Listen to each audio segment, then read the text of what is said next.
just retire? Should we say, actually, do you know what? We've had James Bond for almost 100 years. Actually, should we let this character rest for at least a bit of time, or maybe just retire the character before it gets destroyed by modern reinventions of it?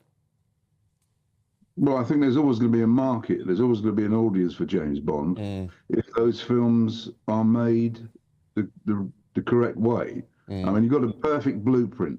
If you look at the Bond films in the 60s and you follow that as a blueprint, you can't go wrong, because most of them are based on Ian Fleming, and it's the best Bond films are the ones that are based on Fleming's books quite closely. GB News, the People's Channel.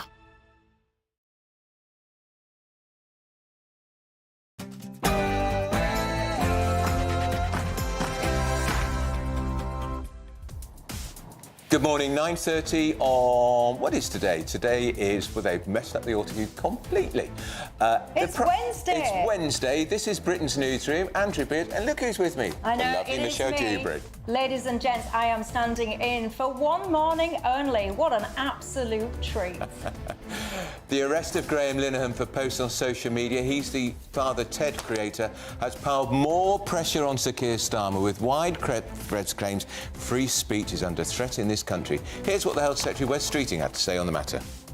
In terms of the principle, the Prime Minister and the Home Secretary have been very clear that in terms of policing priorities, we want to see our police policing streets, not policing tweets.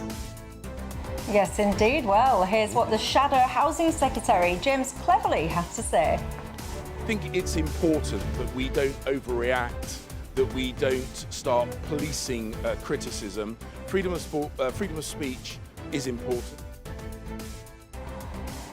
And Nigel Farage is in Washington today, where he is warning that the UK is becoming an illiberal and authoritarian censorship regime.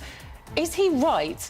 And also, he's urging the US to punish the UK for the Online Safety Act. Is that really in Britain's interests? And the Chancellor's under mounting pressure. Long-term borrowing costs are at the highest this century. So we will be asking, is the UK on a financial cliff edge? And the latest from Downing Street, they're considering introducing new digital ID cards, they say, to crack down on small boat crossings. How on earth will that work? It was, frankly, emetic to watch of sick-making, to watch Putin being welcomed to America like that. News exclusive there. Boris Johnson calling for President Trump to increase economic sanctions on Russia. And don't forget, at midday, GB News will bring live coverage of the first Prime Minister's question since MPs returned to the Commons. Badenoch and Starmer will go head-to-head.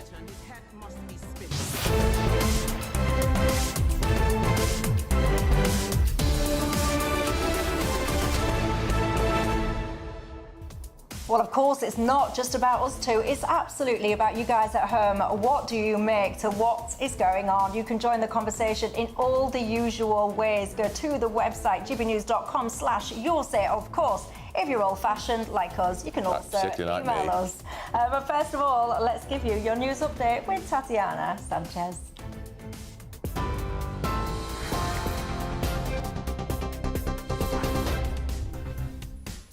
Good morning. The top stories. Nigel Farage is expected to say Britain has become an authoritarian censorship regime. Well, that's on a trip to the US after the arrest of Irish writer Graham Linehan. The Conservatives are challenging Labour to rule out property tax rises in the autumn budget. In a Commons vote today, they'll demand guarantees that capital gains tax, inheritance tax and new property levies won't be used to raise revenue. China's unveiled new weapons in a massive military parade marking 80 years since its victory over Japan in World War II. The parade was attended by Vladimir Putin and North Korea's leader Kim Jong-un. The government is unable to calculate the total cost of a secret relocation plan it set up following the Afghan data leak, the public spending watchdog has said today. The Ministry of Defence estimates the cost of the data breach to be £850 million. And those are the latest headlines for now. More news at the top of the hour. Tune into GB News Radio wherever you are. Online, on DAB digital radio, on TuneIn, on Radio Player and on your smart speaker. Just say, play GB News.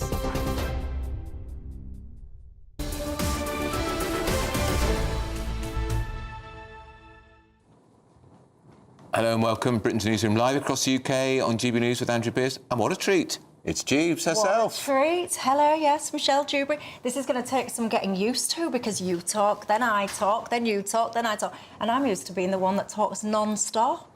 No, you do let your guests get a word in edgeways occasionally. Oh, sometimes. Only if they're talking sense, though. Yeah, right. Which sometimes doesn't happen.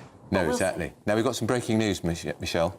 We have indeed. So, look, there's been lots of speculation about what date the Chancellor will choose to hold the autumn budget. Well, if the suspense has been killing you, ladies and gents, we feel you, we feel you. Well, we can relieve that suspense for you because we've finally got that date. It will be, drum roll, the 26th of November. Now, that is an interesting choice. It's a really late budget. That's a really, really late budget, and I suspect, I don't know, we don't know what goes on in the mind of the Chancellor, she's desperately hoping that later she leaves it, that perhaps things will start improving a little in the markets, because they're not looking great at the moment, of which we're going to be talking a bit more about that later. Well, they're looking absolutely disastrously. Yeah. And actually, I'm not sure how much pickup all of this stuff is getting when it comes to the financial situation of this country.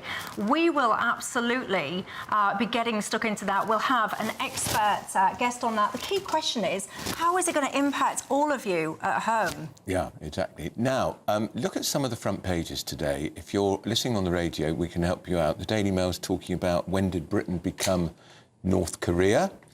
The Daily Telegraph on their front page says Starmer attacks the Met over the trans tweet arrest. This is the astonishing way Graham Linehan, the creator of Father Ted, one of my favourite comedies to be honest, but nevertheless, was arrested by 5 armed police officers at Heathrow Airport over 3 tweets he sent. 3 tweets. 5 police officers.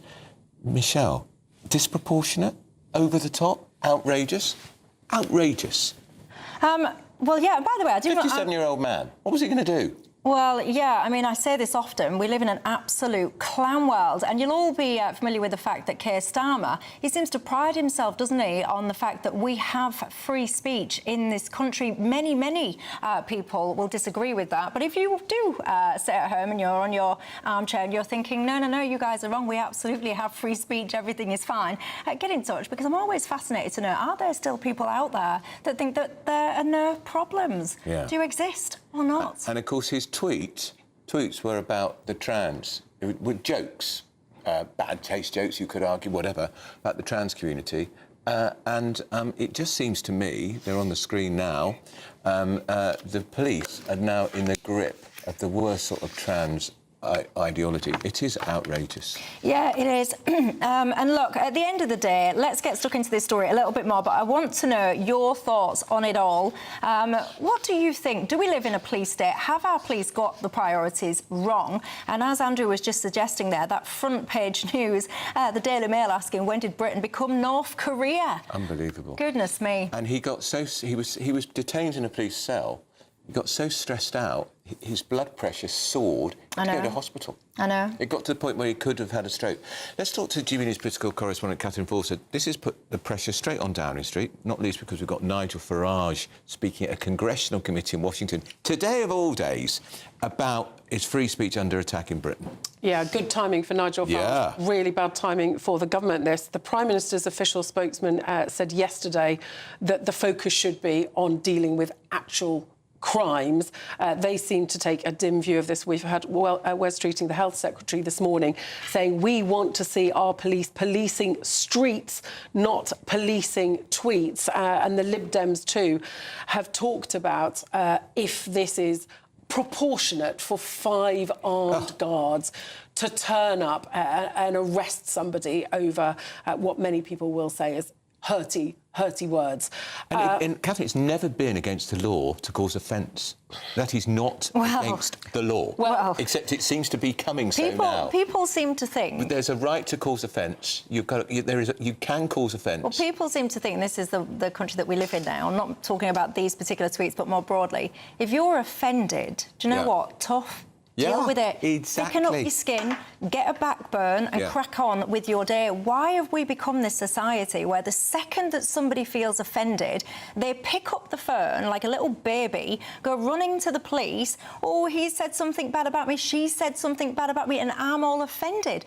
And the worst bit, the police should say, well, that's really interesting. Thank you for sharing your day with me. Goodbye. We've got criminals to catch. But they don't. They go, oh, no, tell us more. He tweeted what? Particularly when, you know, we see shoplifting on our high streets, we see crimes in broad daylight, mobile phones being snatched, so many actual crimes not being dealt with. But look, Nigel Farage is going to have an absolute field day with this because he is over in Washington. He is talking to the House of Representatives Judiciary Committee. He's going to say that Britain is becoming, quote, an illiberal and authoritarian censorship regime. He says there's a war on freedom in the UK, and he's going to go on the attack on the Online Safety Act that the government have brought in. It was Tory proposal originally, and he's going to call on the United States to punish countries that restrict free speech. Now, what does he mean by punish them? Well, diplomatic and trade penalties. Now, that's an interesting approach, given that he wants to be the next Prime Minister, because clearly if the US does go down that avenue, and we've already got all these tariffs, that is not good for our economy. And the government have come back with what I think is quite a punchy response. They've said Nigel Farage has flown across the Atlantic to call for economic sanctions against Britain. Nothing could be less patriotic than actively encouraging a foreign power to take action to make the British people poorer. He says that they say that Nigel Farage is talking Britain down.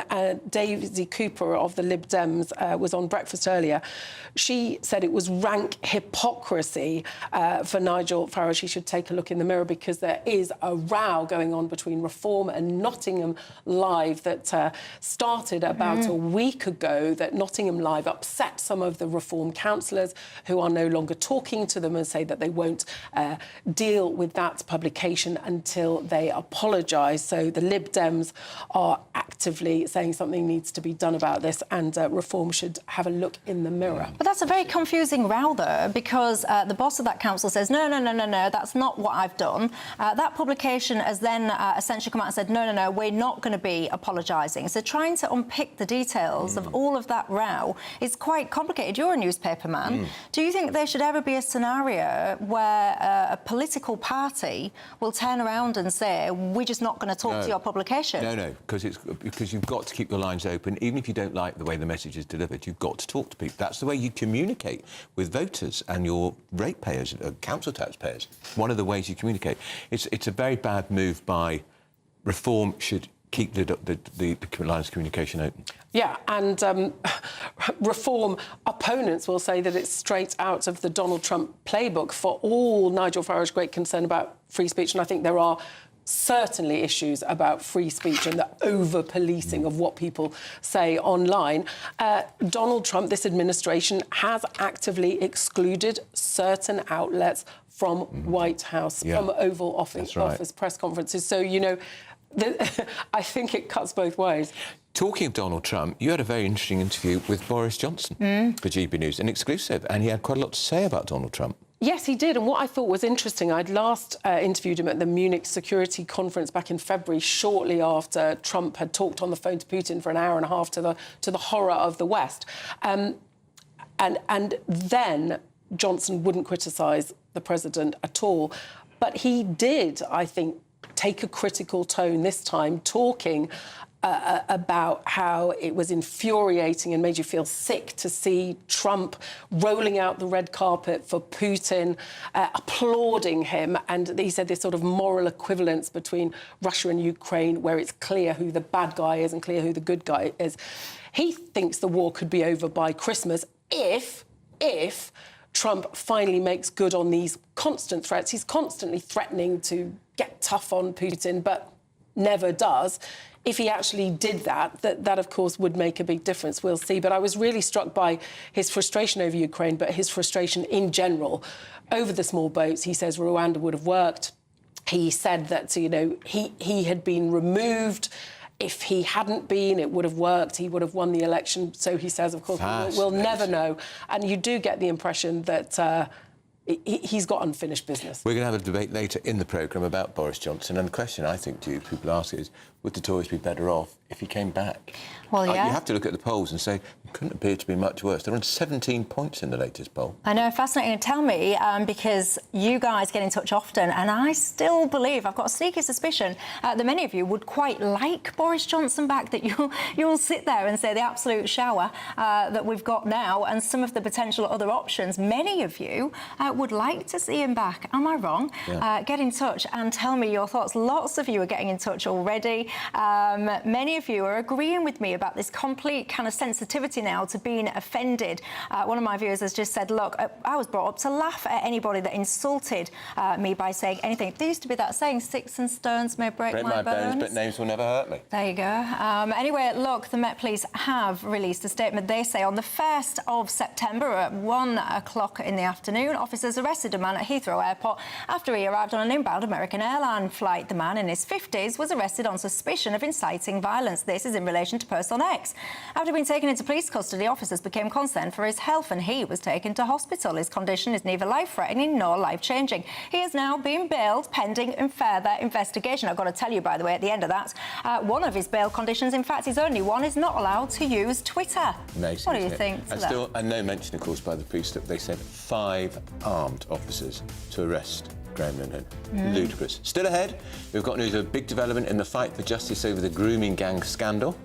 Yes, indeed. And we've also got one of Britain's most senior police officers who claims that some political leaders are exaggerating how volatile the country is in the wake of all of these hotel protests. But if you're sitting there thinking, what a mess this country is, get me out of here, well, let's look where you could go and what the weather's doing there, shall we?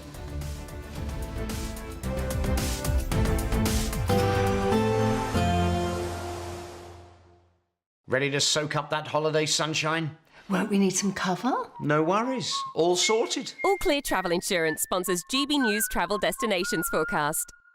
Parts of France will experience heavy, possibly thundery showers over the coming days, but elsewhere across northern parts of Europe, it should remain mostly fine and settled. That's certainly the case across much of Portugal and Spain, though northern parts of Spain may start to catch some of these showers pushing their way into France. As I say, some of these could turn into quite heavy downpours with a risk of hail and thunder.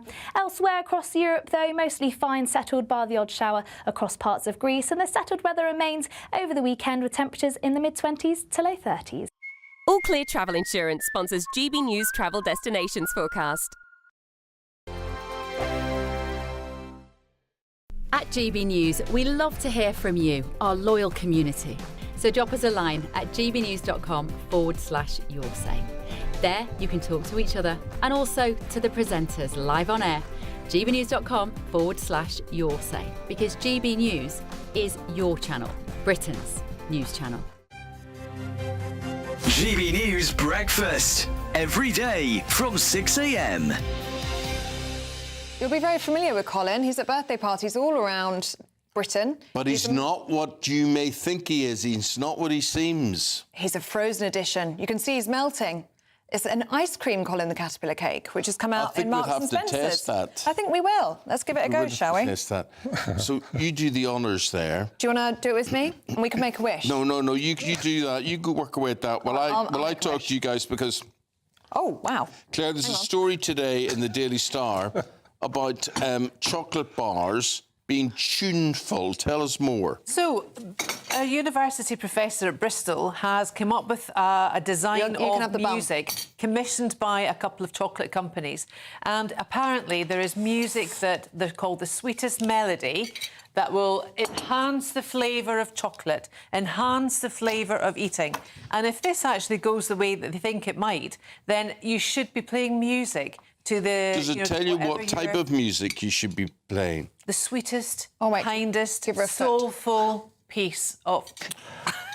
Claire, he just ate your foot. I'll give you another foot. Oh, no, you're I've touched fine. it. Absolutely fine. Norman, pass me a plate. OK.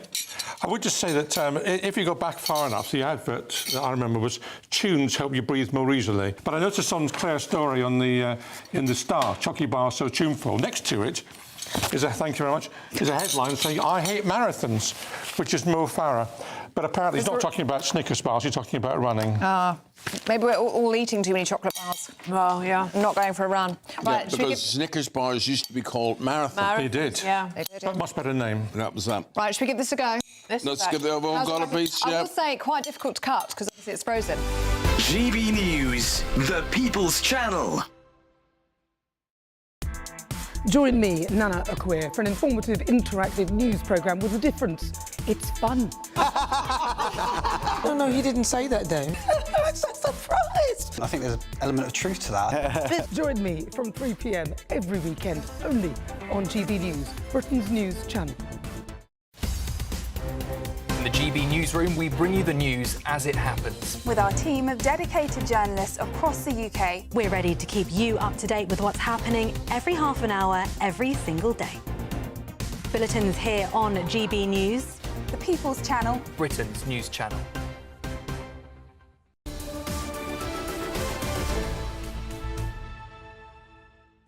(9:50) Britain's News on GB News with Andrew. And me, Michelle Dewberry. What a pleasure. What a treat. I don't think he'll be saying that still at 12 o'clock, though. We'll check in and ask him.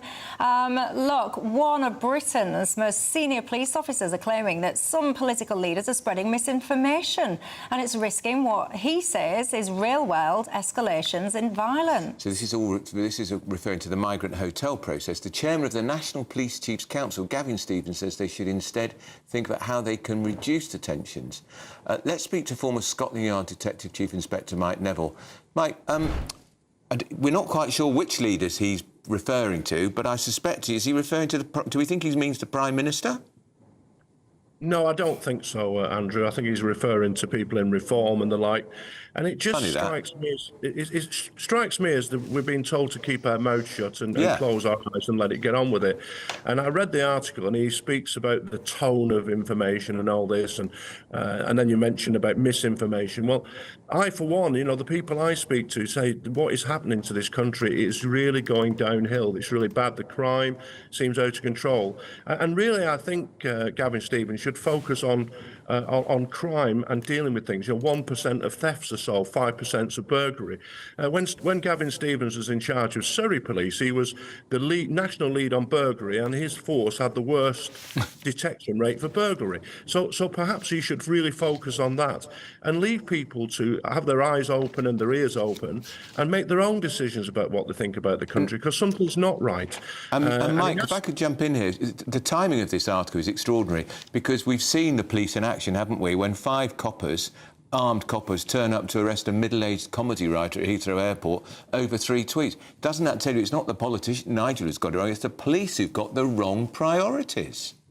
Andrew, I put my head in my hands. I was absolutely proud to be a Scotland Yard detective. That used to mean something. Around the world, that was respected as a crime-fighting force, a force with innovation, the very first ever fingerprint cases, with Britain led with DNA and all this sort of stuff.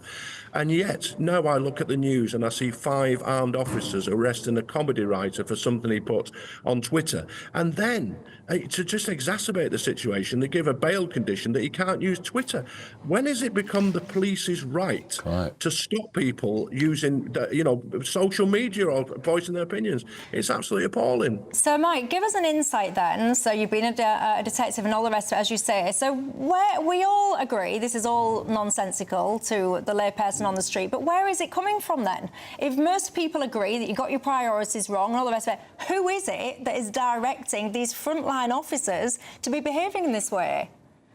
Well, it comes from the top, Michelle. So what you have is that, in times past, when I was a young officer, half of the senior officers were ex-army, and they would direct you to fight crime, and that was seen as a priority. All of the senior officers now, none of them are from the armed forces, all of them are ex-students, and they've recruited officers who are ex-students. These are people who think that tweets are really, really important. So it comes from the very top and it goes down to the bottom. And every day, though, there are good officers out there fighting crime, facing knives and guns, and they've been badly let down by leadership who are not directing them. What is Sir Mark Rowley going to do about this incident at Heathrow? He should come on the TV and apologise to the nation and say, do you know what, I'm going to tell my officers this is never to happen again. We're only solving 1% of thefts. I'm going to make sure that we solve as many thefts as possible, or something like that. It just isn't good enough at the moment. Well, there you go. Thank you very much for your time. That's Mike Neville there, former Scotland Yard Detective Chief Inspector. Still ahead, we'll have lots more fallout from that arrest of Graham Linehan for his posts on social media. This is Britain's Newsroom, Britain's favourite morning show on GBNews with Andrew and Michelle Dewberry.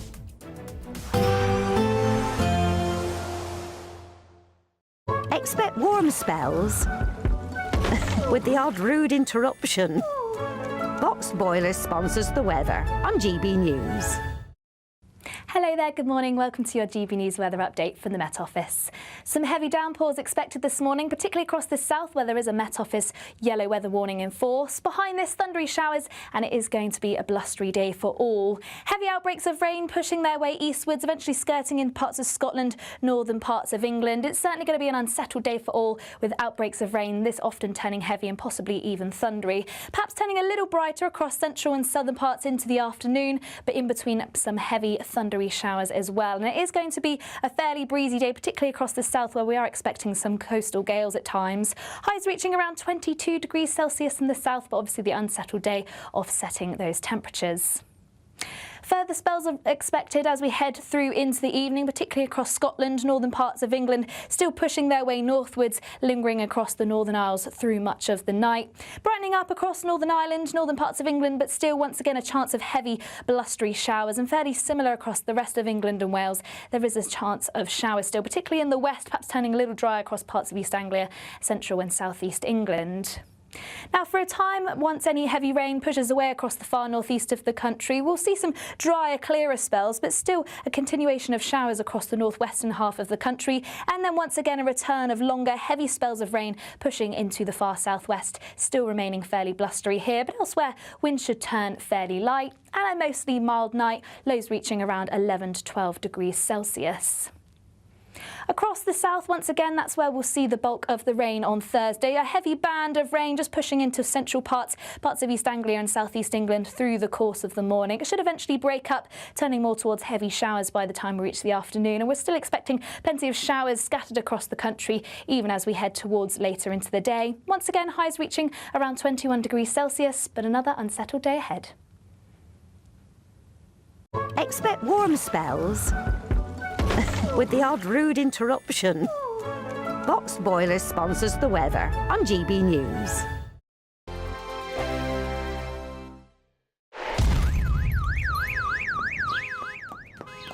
Crash Law 24 sponsors GB News Traffic and Travel Report. Good morning. This is the latest AI travel news from gbnews.com.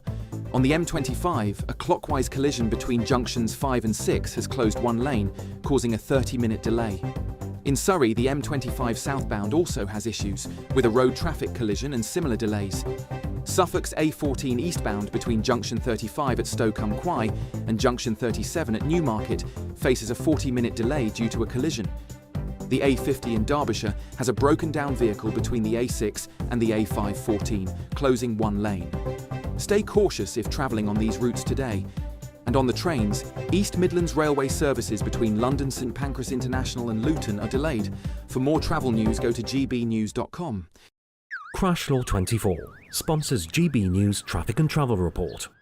It's our biggest Great British giveaway to date. You could be driving away with this brand new Benamar Primera motorhome. This 4-berth home from home comes complete with integrated kitchen and bathroom areas and has all of the tech you'd expect from the latest 2025 model. We'll also give you an incredible £30,000 in tax-free cash to make sure that any adventures you take in your new motorhome are taken in style. For a chance to win, text WIN to 63225. One entry costs £2.50 plus one standard network rate message, or text BONUS to 63225. 5 entries cost £5 plus 1 standard network rate message. Go to gbnews.com/win. Entries start at £2.50. Call 0903 686 3232. Calls cost £2.50 plus your network access charge. Or post your name and number to GB16 PO Box 8690 Derby DE1 9TT. UK only. Entrance must be 18 or over. Lines close at 4 p.m. on the 31st of October. Please check the closing time if listening or watching on demand. From the school run to the home run, watch a new show for all of Britain. He can say whatever he wants. A straight talking show where all voices are heard. And, you know, when are we going to stop talking about smashing the gangs and actually do it? With the stories that matter from every part of our country. There's a bit of a crash landing there for your Chancellor. Bold, fearless and standing up for you. That's me, Martin Daubney, 3 p.m. till 6 p.m. weekdays, here only on GB News. The People's Channel, Britain's news channel. Westminster's full of talk, but out here, it's the real world. Am I allowed to talk No, now? that's it. This is where it matters, real people and real lives.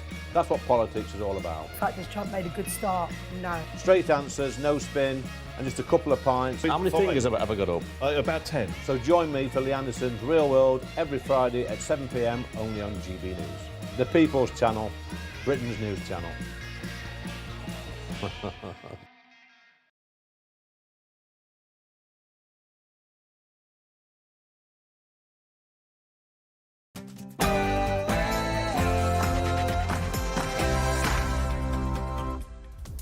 Good morning to you. It's 10 o'clock on Wednesday, the 3rd of September, live across the United Kingdom. This is Britain's Newsroom with Andrew Pearce and me, Michelle Dewberry.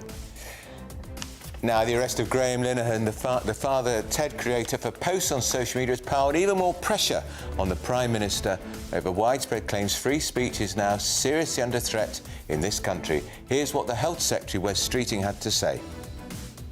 In terms of the principle, the Prime Minister and the Home Secretary have been very clear that in terms of policing priorities, we want to see our police policing streets, not policing tweets.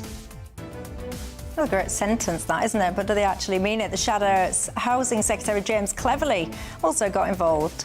I think it's important that we don't overreact, that we don't start policing criticism. Freedom of speech is important. And if the Prime Minister doesn't have enough problems, Nigel Farage will be telling Congress today that Britain is becoming an illiberal and authoritarian censorship regime. What do you make of that? And we've got some breaking news. The government will hold the autumn budget on the 26th of November. The latest possible date she could have gone. The Chancellor under huge pressure today. Long-term borrowing costs, the highest this century. Is the UK on the edge? Is it on a financial cliff edge? Yes, and get this, the Prime Minister is considering introducing new digital ID cards in a bid to crack down on small boat crossings. Tell me, is this good news or something that we should be worried about? It was, frankly, emetic to watch of sick-making, to watch Putin being welcomed to America like that. Yeah, so in a GB News exclusive, Boris Johnson has called for President Trump to increase economic sanctions on Russia. And at midday, GB News will bring live coverage of the first Prime Minister's questions since MPs returned to the Commons after the summer recess. So Sir Keir Starmer and Kemi Badenoch going head-to-head.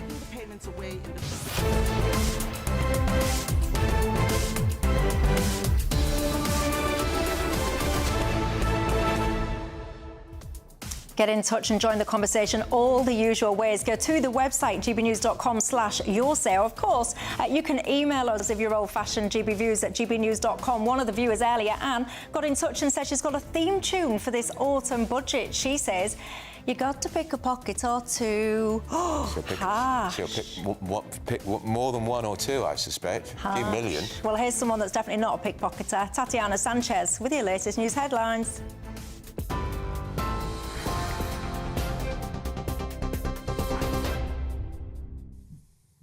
The Michelle, thank you very much. The top stories this morning. Nigel Farage is expected to say Britain has become an authoritarian censorship regime on a trip to the US after the arrest of Irish writer Graham Linehan.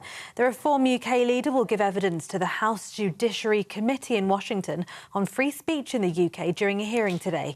He'll raise the case of Linehan, who says he was detained at Heathrow Airport over 3 posts on X as he argues Britain has lost its way on civil liberties, according to The Sun. Shadow Levelling Up Secretary James Cleverly spoke to GB News this morning. Into parts of the world where freedom of speech really is curtailed, we've got to be careful that we don't add to what I think is fundamentally a political attack from Nigel Farage towards his own country.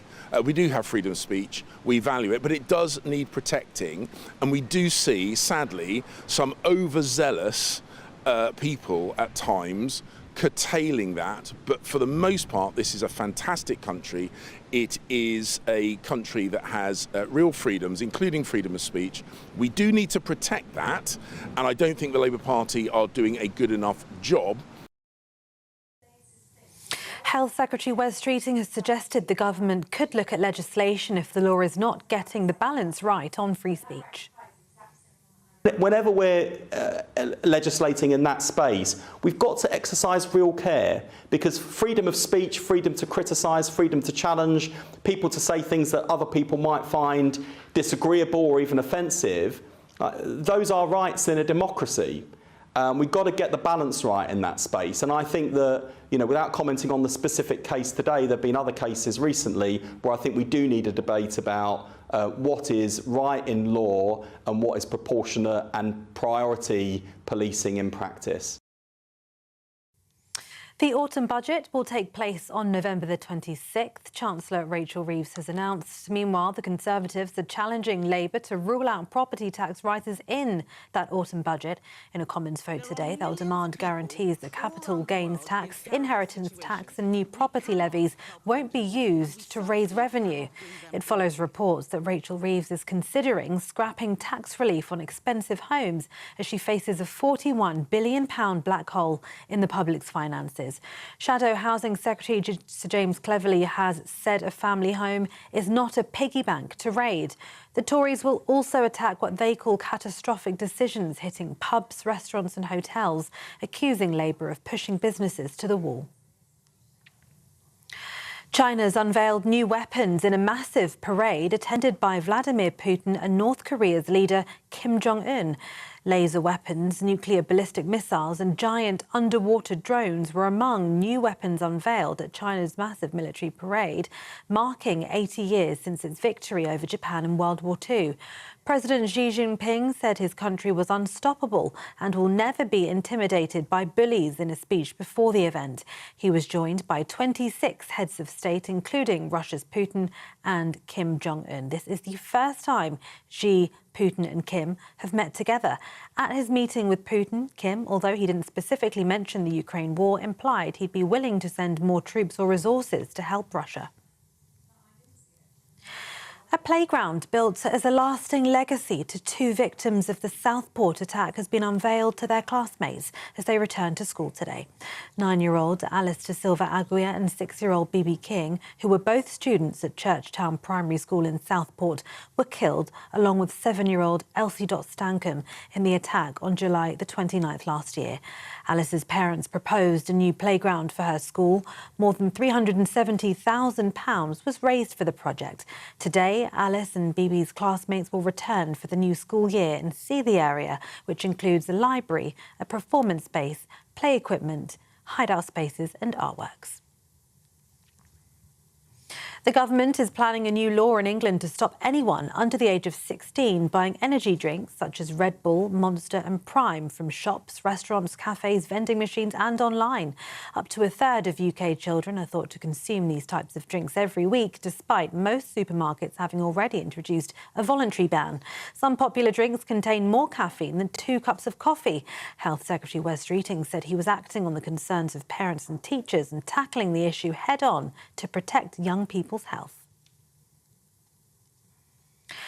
And Novak Djokovic set up a blockbuster US Open semi-final with Carlos Alcaraz after beating American Taylor Fritz. Fourth seed Fritz applied constant pressure to Djokovic's serve, but the Serb fended off numerous break points and a hostile crowd en route to that win. Djokovic said thought he was lucky at times, adding it was an incredibly close match, and he said anyone could have taken it. Djokovic must now overcome second seed Alcaraz if he's to reach the final and continue his pursuit of a record 25th Grand Slam singles title.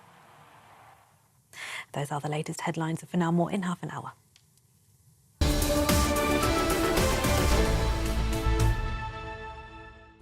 Thank you very much for that. Welcome to Britain's Newsroom live across the United Kingdom on GB News with Andrew Pearce and me, Michelle Dewberry.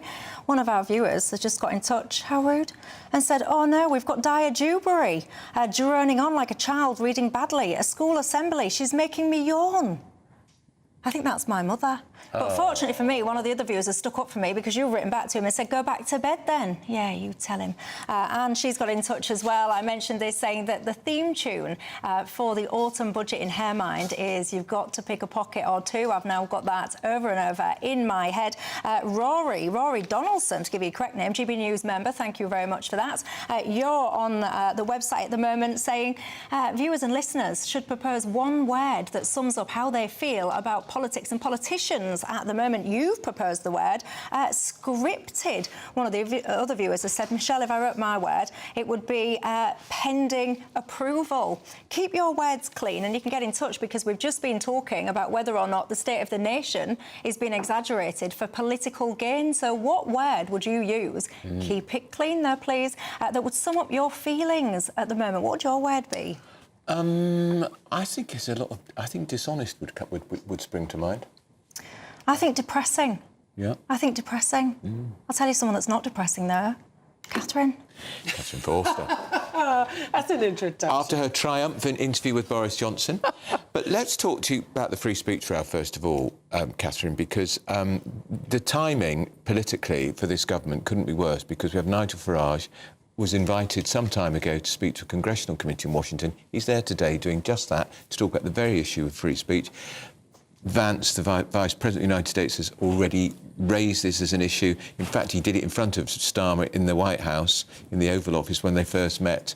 And the Graham Linehan debacle, this man, this middle-aged comedy writer, arrested by 5 armed cops at Heathrow Airport, has fallen right into Nigel Farage's lap. Yes, it's an absolute gift for Nigel Farage. So 5 armed police, as you say, to arrest a man in his 50s for mean things that he said on X. The government are hitting back and pushing back on this, saying that the police should be concentrating on solving real crimes. I thought Wes Streeting, the Health Secretary, put it quite succinctly, as he has a habit of doing. He said, we want to see our police policing streets, not policing tweets. James Cleverly, we heard too, saying, you know, he thinks we're a wonderful country. We need to protect free speech better.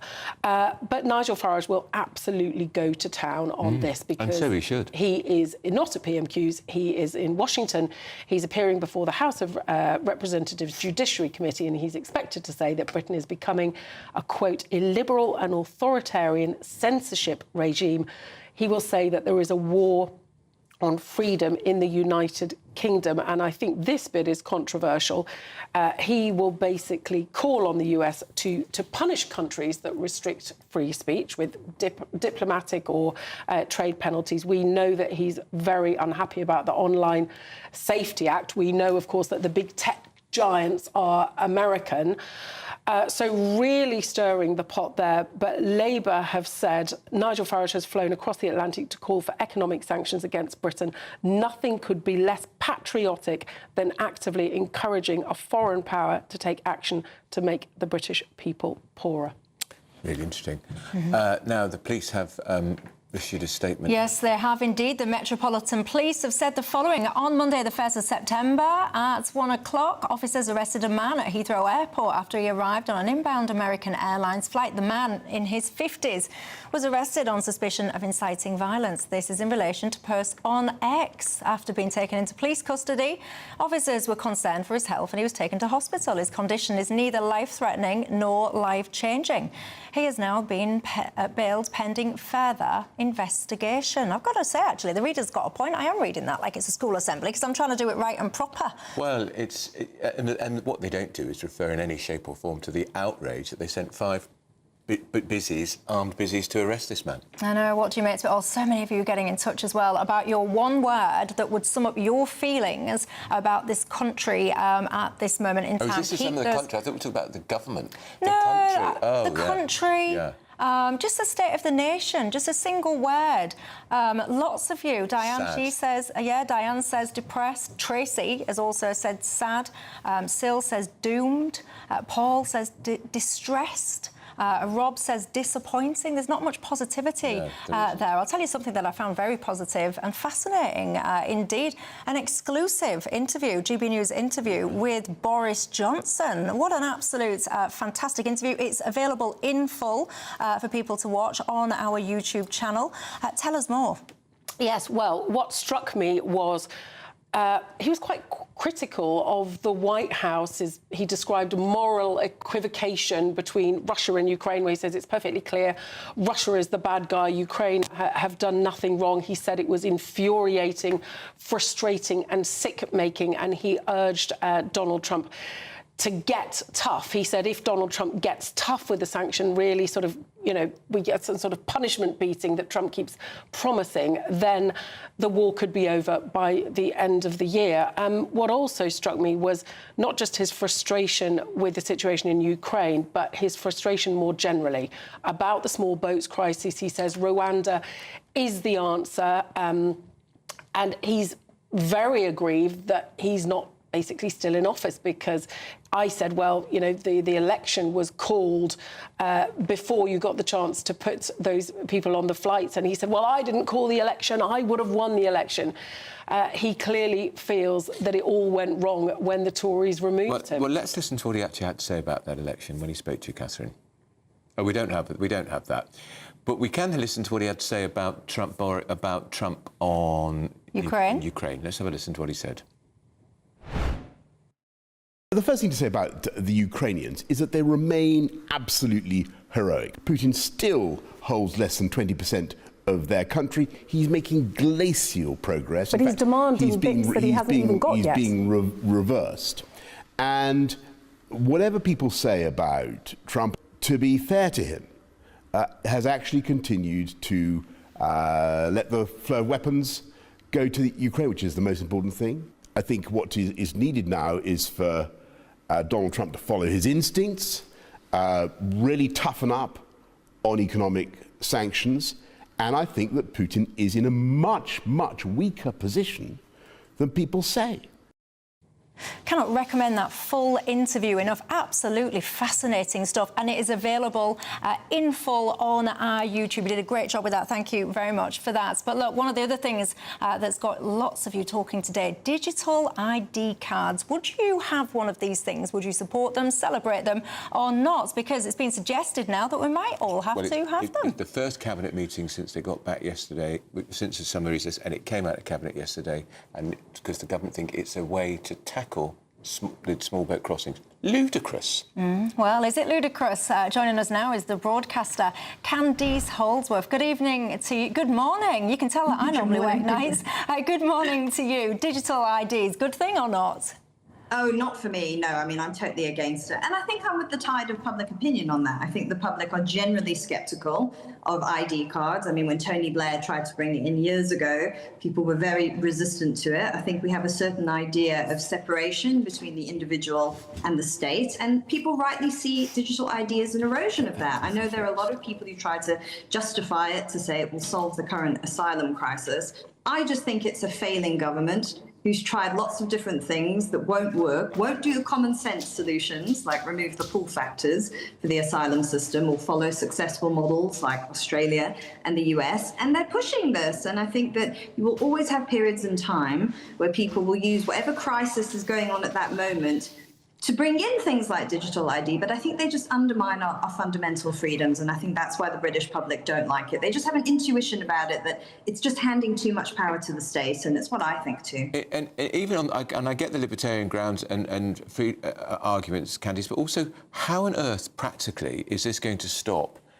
70 young men getting into a dinghy because they have no ID with them? That's the whole point when they arrive. It's not going to stop them coming here. It may potentially prevent them working in the dark economy, but they're supposed to be being deported anyway. And the other thing, if you do come to Britain to work from abroad, you have to have a digital e-visa. So what is the point? Full stop.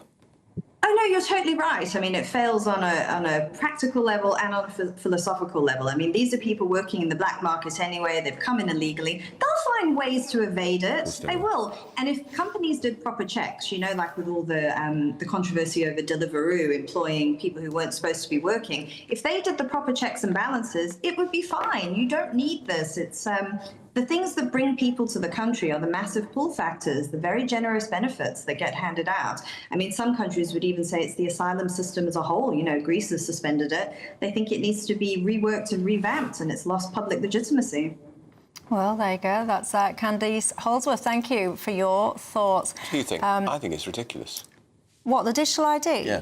Well, you see, I don't really trust this government. And how much will it cost? Well, I don't. First of all, I mean, we're sitting here, we're talking about all the time things like Afghan data leaks. Yeah. We talk time and time again about public sector IT failure. Yeah. I personally do not trust this government, or any government, quite frankly, to take my data, to keep that data safe and not to misuse that data. I agree. And if you're so desperate to stop illegal working, these people doing work like Deliveroo and other food delivery companies, why did this government have to be essentially pushed into sharing the information as to where these asylum hotels were with the companies like Deliveroo? Because their first position, they wouldn't share that information with those food delivery companies because they said they were concerned about the well-being of the residents within them. They U-turned, obviously, because they were forced into that U-turn. But come on now.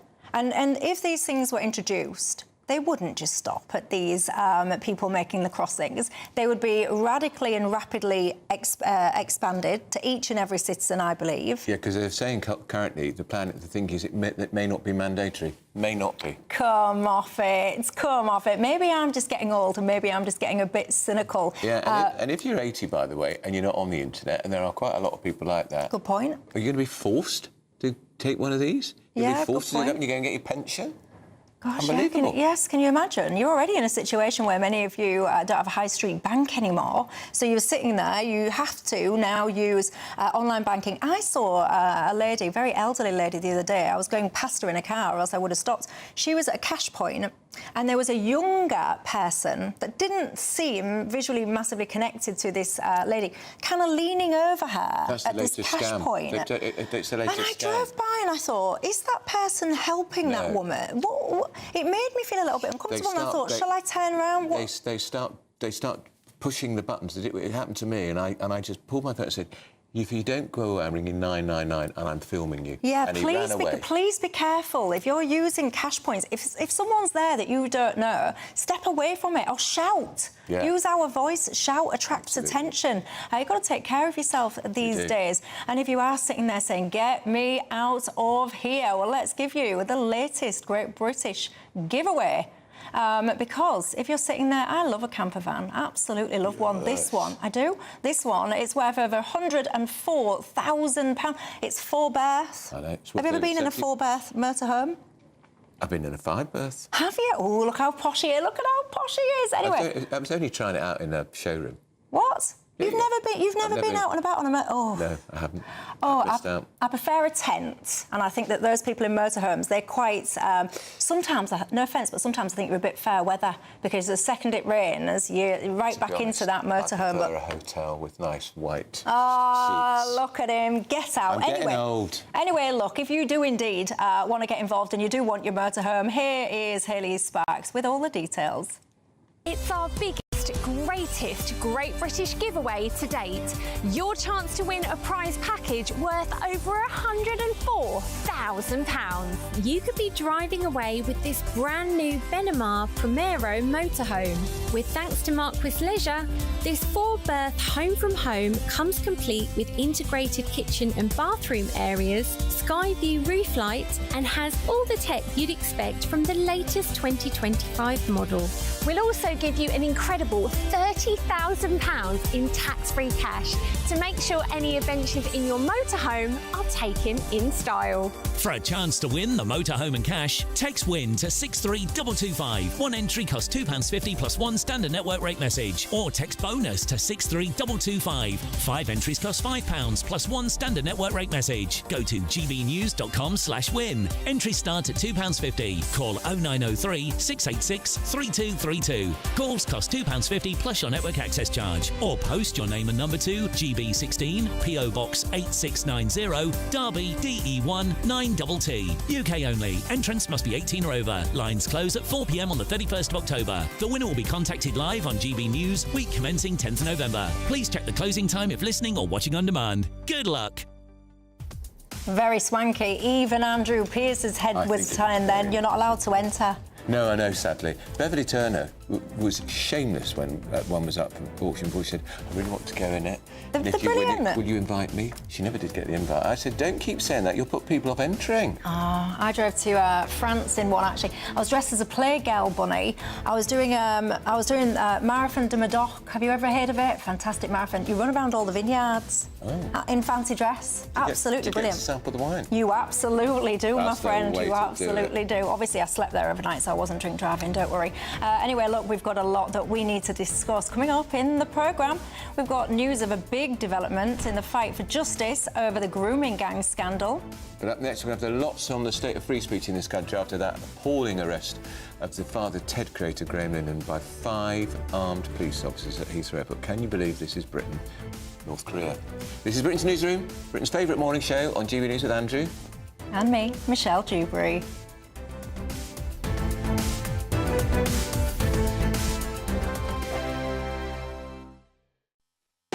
You want to know what's really going on in the corridors of power? Labour don't know what to do with you half the time, and that makes you quite lethal in the chamber. Get behind the headlines with Chopper's Political Podcast. Join me, Christopher Hope, as I sit down with the great and the good of British politics. We'll see where this ruling takes us. These are the stories shaping our nation. Chopper's Political Podcast, available now on all platforms. Listen in and stay ahead. GB News Breakfast, every day from 6 a.m.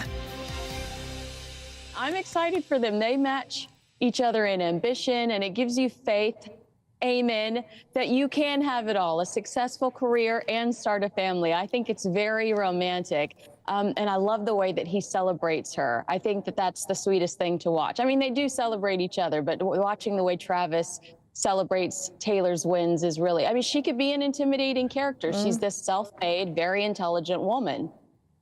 And they're just such a lovely couple together, aren't they, Kinsey? I mean, this is huge news all over the world. It got millions of likes within minutes, didn't it? But it's huge news stateside because even the president was asked about it. And we've got a clip of that. Let's just have a listen to what he had to say. Travis Kelce and Taylor Swift are engaged, and the world wants your reaction, sir.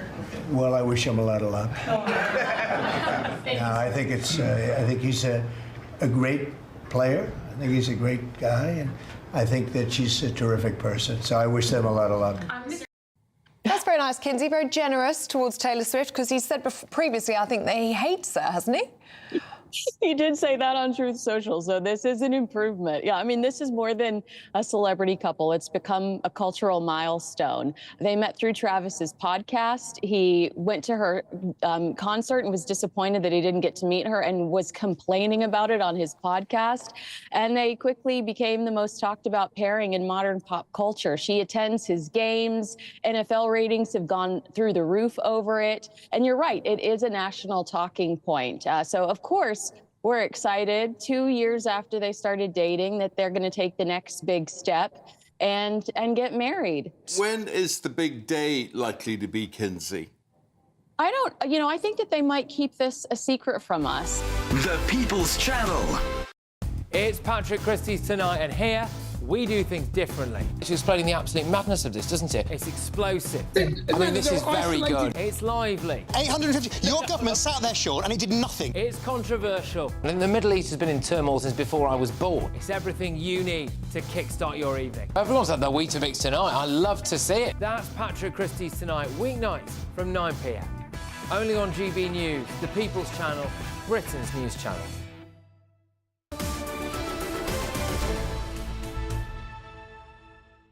10:27, Britain's Newsroom. We're on GB News with Andrew and Michelle, and we've got the panel here. They are Statton and Waldorf, our very own former Labour MP Stephen Pound, and broadcaster Mike Parry. You have to keep them you have to work very hard to keep them. Well, I have to keep myself under control. I'm excited to be in the same room as you two. Well, the honour is all ours. No, I think you've added luster to the cluster. Yeah. Well, what do you think? Oh, by the way, Barry, one of our viewers, has been in touch. Says, will you stop patronising pensioners?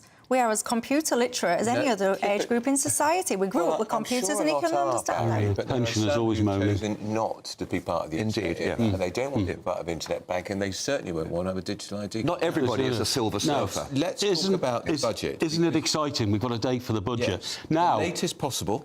November 26th. Now, I've already worked this out, OK? Is it Christmas Eve? No, I've made a couple of phone calls. One theory is... to the Treasury? No, one theory is that by November the 26th, most people will have put in the major spending for Christmas. They'll have booked Christmas lunch. They'll have bought all the presents. Oh. They'll have arranged the weekends away and going home for Christmas and the travel and all that. And the thinking is that it's going to be a terrible budget. We all know that. It can't be anything else. But it'll be too late for people to start moaning about it, because what they had to spend on for Christmas, they will have spent on. Now they've got the notice, everybody's going to get in now and try and get it out the way before the budget. Well, hang on a second. It's a great conspiracy theory. It's not a conspiracy theory, Stephen. It's because I put two and two together and come up with four. Well, you should be in the Treasury, obviously. Yeah, I should. But look, Stephen, it is a very late budget. It is, I know, but don't forget... We've never had one this late. I think, one of the other arguments having a very, very late budget in this particular case is that you just hope to God that something comes up. You hope things improve slightly. Yes, but I'm sorry, if she was thinking that, she should have gone earlier, because things are going to get worse. They are. But they're going to get worse all the time. Right, if you have it as late as that, people will say, it's the Grinch that stole Christmas. The closer you get to Christmas, the more the headlines, and it won't, not journalists like you two, but some of the more sort of cheaper journalists would actually come up with, there's Christmas ruined for it. But also, I'm sorry, it's another big vacuum in which it will be filled with lots of speculation about what she's going to do. Totally, but also... That's more significant. Also, the spotlight will be taken off it because of Christmas. You see what I mean? People start moaning and whinging after the budget, but then they've got to get busy with Christmas, and then we're into the new year. Parliament goes home, OK, so they're not there. But listen, the other thing I can't work out, and Andrew, you've got a much greater brain than me, a story on the front of the Telegraph, PM to push through welfare cuts. So this must involve the budget, because we know she's either got to put up taxes or cut spending. He's already failed once to cut welfare spending. And it wasn't very much either. It's 5 billion, that's not very much. Yeah. This week, he has appointed 3 major heavy tax specialists who specialise in taking money out of our pockets. How on earth is he going to push through welfare cuts? How? How, Stephen? How? Well, you know these Labour MPs. Are they going to vote for welfare? Well, there's a lot of Labour MPs who will actually simply look to short-term advantage. And the thing about the winter fuel payment and possibly when we actually come to the 2-child benefit cap is that it's very, very easy for politicians to actually be like the cushion that bears the impression of the last person who sat on it. And you get this thing called 35 degrees now, who send all these emails to MPs. They'll get inundated and flooded with it. But if you have a look at France is in chaos. They're going to have a general election. Worse chaos than us. Germany is is in an appalling situation at the moment. All over Europe, we have a huge problem. Yeah. And it's not just because we have a specific situation in this country. You know, I have to say, Trump has actually destabilised the world economy. However, in this particular one, I think Andrew's put very perceptive Hold point. on a minute. Why is Donald Trump getting the blame for that? Because of tariffs. Tariffs. I'm sorry, but it's also the uncertainty and the fact that he's trying to get rid of the Fed. The Federal Reserve is actually the cornerstone, the bedrock of the world financial system. The dollar is the reserve currency of the world, not the yen, not the euro, the dollar. By trying to sack completely, I don't know why, the head of the Fed, he's actually destabilising it. And so that affects world currency. The cost of borrowing goes up because people look... But the head of the Fed won't take any notice of the president on what to do with interest rates, and Donald Trump thinks he should. I appreciate that, but I think the important point we've got down here is that by welfare cuts, we have a bloated welfare state in this country. Massively bloated. It is bloated. So we've got to do something about it, and we simply have... Now, look at France. The reason why France is having a general election is because they tried to cut 18 bank holidays a year down to 15 bank holidays. And probably there were work riots in the street when they tried to... Well, they were burning sheep. Yeah. And it's unbelievable. Yeah. The old Gilets jaunes and all that. Well, I hope that we're not... I think one of the things that slightly worries me is that we're talking about pensioners taking a hit earlier on. I mean, pensioners of my generation are pretty well off at the moment compared to a lot of other people. Well, speak for yourself. He's going to get rid of the triple lot now, are you? Yeah. Well, I suspect that may be under threat. Can I also point out this headline, please? Reeves sees borrowing costs reach 27-year high. So now I'm going to reverse my argument and say the budget should have happened next week, because this is catastrophic. You could have the IMF coming in any minute now and telling her what to do. It is completely out of control. It is completely out of control. I'm sorry. I know more about economics than the Chancellor of the Exchequer. I got A-level economics, and I'm saying that Rachel Reeves is economically illiterate compared to me. Well, if we're going to start, I've got a Bachelor of Science degree from the London School of Economics and Economics. It doesn't show. I don't know. I conceal it fairly well. But look, the reality is that when there's a threat that Rachel Reeves might actually lose her job, the bond markets actually collapse. So because people in the world economy, particularly where people are actually talking about investing in this country, see her as a figure of stability. Yes. But another strange thing has happened. These three ultra-tax experts, what, Darren Jones?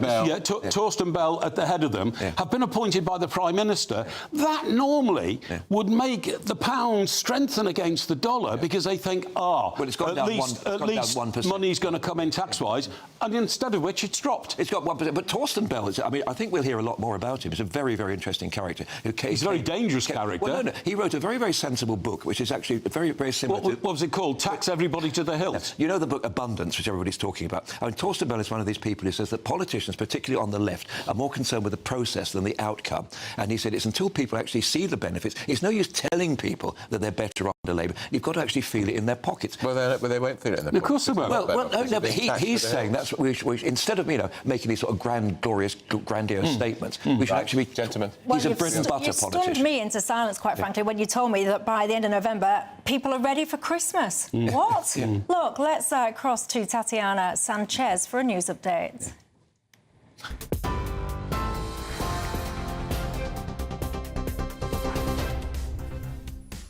Michelle, thank you very much. The top stories. Nigel Farage is expected to say Britain has become an authoritarian censorship regime on a trip to the US after the arrest of Irish writer Graham Linehan.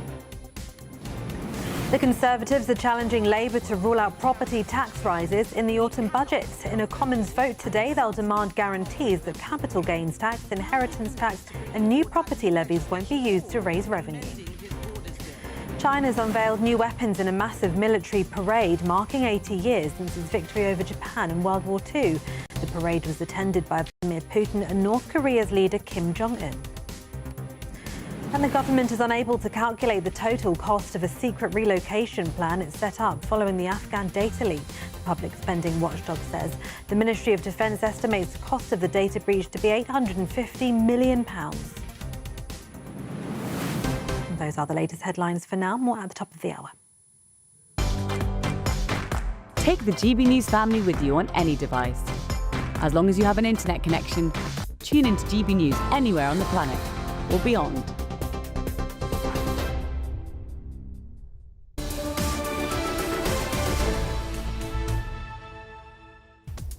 Do get in touch and tell me whether or not you are somebody that's already done and dusted.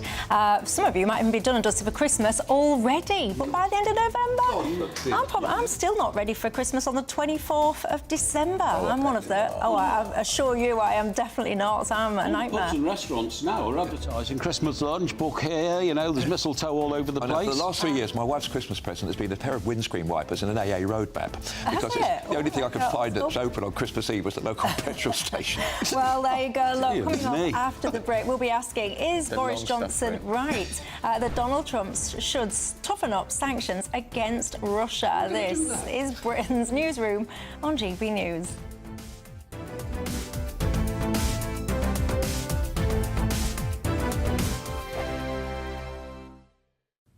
Hello there, good morning. Welcome to your GB News weather update from the Met Office. Some heavy downpours expected this morning, particularly across the south where there is a Met Office yellow weather warning in force. Behind this, thundery showers, and it is going to be a blustery day for all. Heavy outbreaks of rain pushing their way eastwards, eventually skirting in parts of Scotland, northern parts of England. It's certainly going to be an unsettled day for all, with outbreaks of rain this often turning heavy and possibly even thundery. Perhaps turning a little brighter across central and southern parts into the afternoon, but in between some heavy thundery showers as well. And it is going to be a fairly breezy day, particularly across the south where we are expecting some coastal gales at times. Highs reaching around 22 degrees Celsius in the south, but obviously the unsettled day offsetting those temperatures. Further spells are expected as we head through into the evening, particularly across Scotland, northern parts of England, still pushing their way northwards, lingering across the Northern Isles through much of the night. Brightening up across Northern Ireland, northern parts of England, but still once again a chance of heavy blustery showers, and fairly similar across the rest of England and Wales. There is a chance of showers still, particularly in the west, perhaps turning a little dry across parts of East Anglia, central and southeast England. Now, for a time, once any heavy rain pushes away across the far northeast of the country, we'll see some drier, clearer spells, but still a continuation of showers across the northwestern half of the country, and then once again a return of longer, heavy spells of rain pushing into the far southwest, still remaining fairly blustery here, but elsewhere winds should turn fairly light, and a mostly mild night, lows reaching around 11 to 12 degrees Celsius. Across the south, once again, that's where we'll see the bulk of the rain on Thursday. A heavy band of rain just pushing into central parts of East Anglia and southeast England through the course of the morning. It should eventually break up, turning more towards heavy showers by the time we reach the afternoon. And we're still expecting plenty of showers scattered across the country, even as we head towards later into the day. Once again, highs reaching around 21 degrees Celsius, but another unsettled day ahead.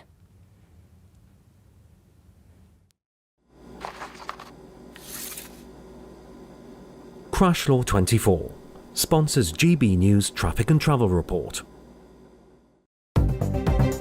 Good morning. This is the latest AI travel news from GBNews.com.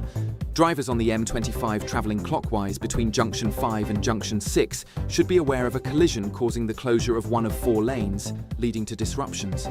In Suffolk, eastbound traffic on the A14 between Junction 35 at Stoke-cum-Quoy and Junction 37 at Newmarket is experiencing severe delays due to an accident, with one lane blocked.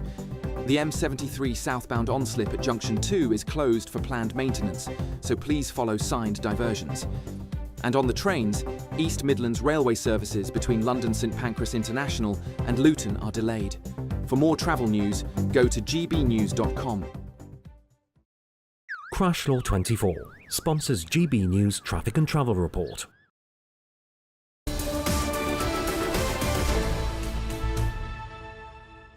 It's 10:40, Britain's Newsroom on GB News with Andrew and... Me, Michelle Dewberry. I've just been told off for speaking too much. I thought I was really quiet during that last bit. Tried really hard. Look, we've got a great exclusive with Boris Johnson, who says the war in Ukraine could be over by the end of the year if Donald Trump toughens up sanctions on Moscow.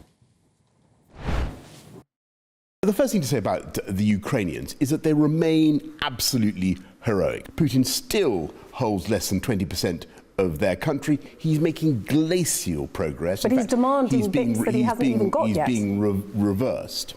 And whatever people say about Trump, to be fair to him, has actually continued to let the flow of weapons go to the Ukraine, which is the most important thing. I think what is needed now is for Donald Trump to follow his instincts, really toughen up on economic sanctions, And I think that Putin is in a much, much weaker position than people say. So, what do you think? Is Boris Johnson right then? Should Donald Trump be doing more to help Ukraine? Well, let's talk to former British Army officer Major Michael Shearer and a spokesperson for Republicans overseas, Jennifer Ewing. Let's speak to the military man first. Michael, what do you think? Is Boris right? Trump has been too friendly almost to Vladimir Putin, who is the aggressor. Yeah, a lot of what Boris said is right. The one thing that he was wrong with is that Trump should not follow his instincts. What he must do is stop behaving like employee of the year for Putin. There is a lot of things that can be done right now to help Ukraine. The first is to impose absolute sanctions. And what I mean by that is nobody should be allowed to trade with Russia without them being sanctioned themselves.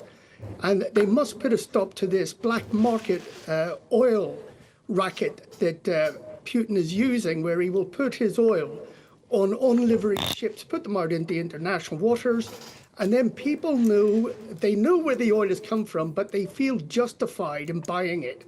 Let's not forget that over the last 12 months, Putin has upped his GDP spend on defense by 40% and has spent more on that war effort than the whole of Europe. Shame on Europe, by the way.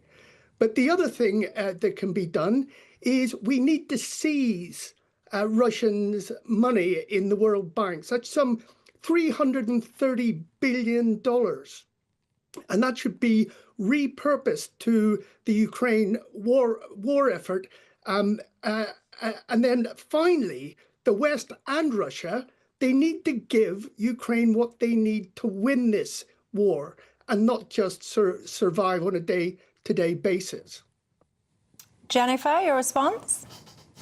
Hi, thanks for having me. Well, I think the best thing about President Trump and his involvement with the Russia-Ukraine war is that at least for the first time in 3.5 years, people are talking about peace and they're talking about an end to the war, which is something that I haven't seen in the last 3.5 years. So while it hasn't happened overnight or it hasn't happened in 24 hours, as Trump joked that it could, we're certainly moving in that direction. The other thing to remember is that President Trump ran on being a president of peace. He does not have a mandate to continue this war, or at least the U.S. involvement in it. So I think what we saw in Alaska was really interesting, because we had this discussion with Putin and Trump, and then 3 days later, the European leaders flew out to D.C., and that was a sign that the European leaders in the UK really need to, if they are going to be the coalition of the willing, really need to pick up the slack on this. I mean,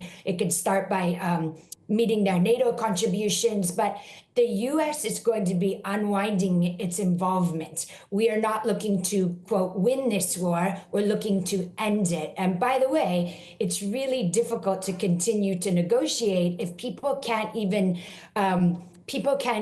agree on what does winning look like. That's something I haven't seen in the media, or the people just saying, keep fighting Ukraine forever. And then the last thing, with regards to seizing the Russian assets, I mean, that's absolutely insane. And that's something we didn't even do to the Germans or to Imperial Japan. If we were to do that and then repurpose it, as your other guest has suggested, back to Ukraine, I mean, that's pretty much the end of the US dollar. This situation is already encouraging a lot of the BRIC nations to get together and figure out ways around the US dollar, trading oil in rupee or local currency. So that's just going to expedite the end of the US dollar. Michael, quickly respond. Look, to end the war, I'm afraid, is to win the war. And to just say that it's not America's war, look, this is the West's freedoms we're speaking about. And look, you need to understand a little bit about the psychology of someone like Putin, who basically is an imperialist. He wants to regather the Tsarist Empire and sit on top of that throne and call himself whatever he wants to do. If he takes Ukraine, that will not satisfy his appetite. What will be his limit of exploitation? I promise you, it will not be Ukraine. He will then move into either the Baltic states, Moldova, push on to Poland, and who knows how far he will go. And, you know, just for our American cousins, let's not forget, Russia isn't very far away from Alaska. And he may just well have a notion to go and take what was the Russian land from historical times back again. We must not allow him to win. And Donald Trump now needs to lean in and apply the sanctions that I mentioned earlier. It can end this year. I said at the beginning of this year, actually, on GB News, that this could be Ukraine's year if only the whole of the NATO effort, but not under the NATO banner, can lean in and help the Ukrainians win, not just survive on a day-to-day basis. Well, this is a debate that could rumble on and on, but purely just for time reasons, we must leave it there for now. Thank you both very much for your time. Now, things are getting worse for Rachel Reeves, the Chancellor. We want to know, do you think this country is on a financial cliff edge? But if you're sitting there thinking, get me out of here, let's look at the weather in the places that you could go.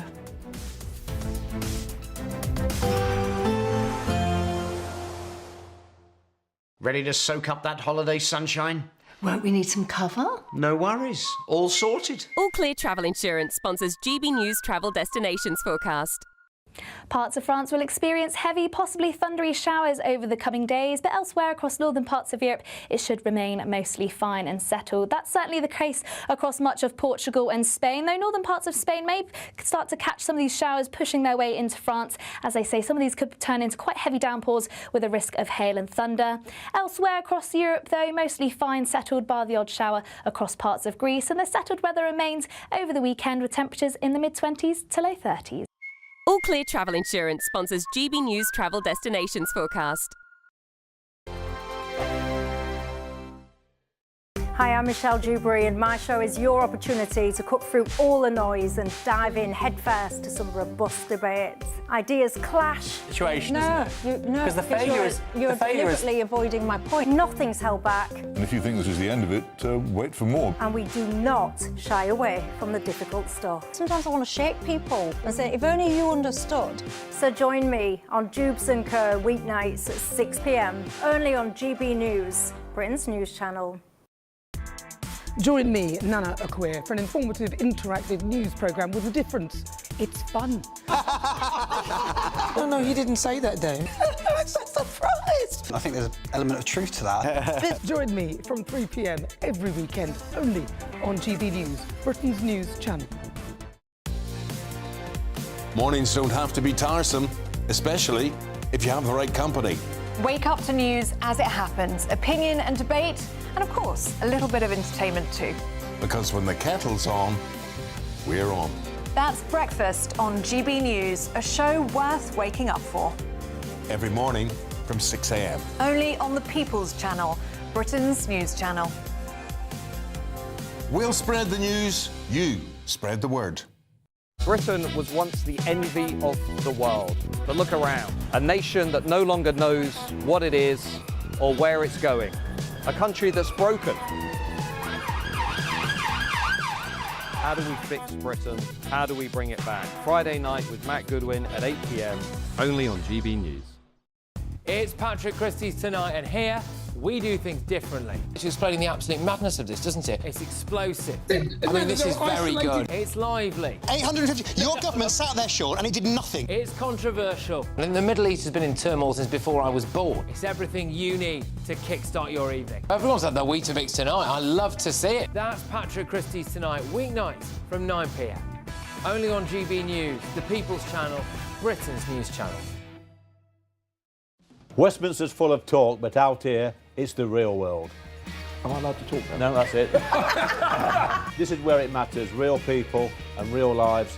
That's what politics is all about. The fact is Trump made a good start, no. Straight answers, no spin, and just a couple of pints. How many fingers have I got up? About 10. So join me for Lee Anderson's Real World every Friday at 7 p.m. only on GB News. The People's Channel, Britain's news channel.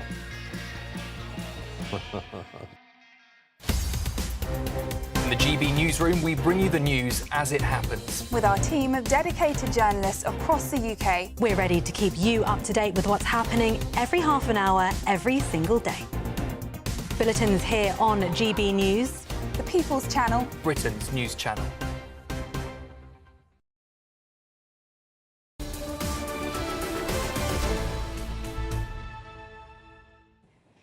It's 10:52 to be precise. Britain's Newsroom with me, Michelle Dewberry, and Andrew Pearce. So, the breaking news this morning, Rachel Reeves will hold her autumn budget on the 26th of November, the latest possible date.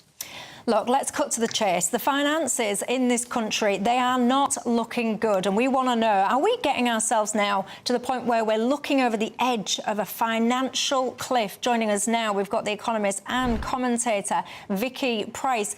Things are not good, whether that is long-term borrowing costs, whether that's the strength of the pound, you name it. Vicky Price, your thoughts?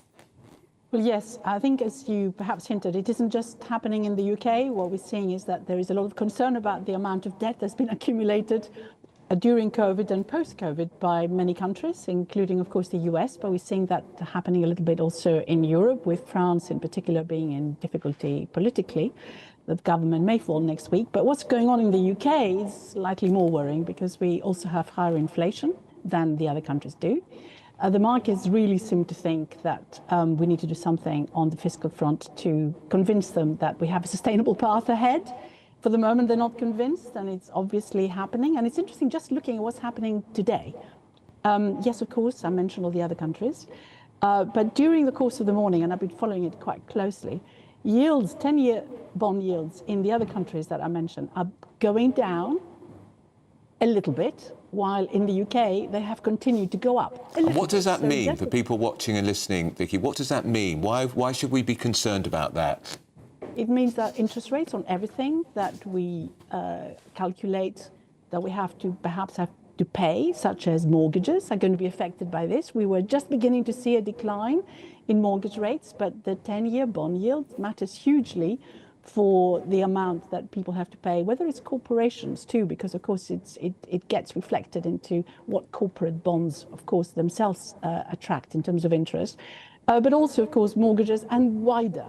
And that's the real issue, that the cost of affordability, if you like, of carrying on with your business or your life is just getting even tougher. And it means something additional, which is that the cost to government of borrowing continues to go up. It's now costing something like 110 billion pounds a year to just service the debt.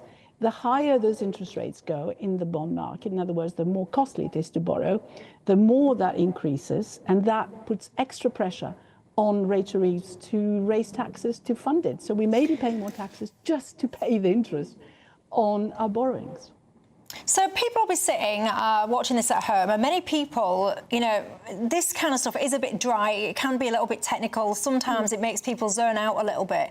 But one of the things that people really feel is everything feels like it's getting more and more and more expensive. Many people will be panicking, whether it's energy bills, potential rental increases, mortgage, whatever.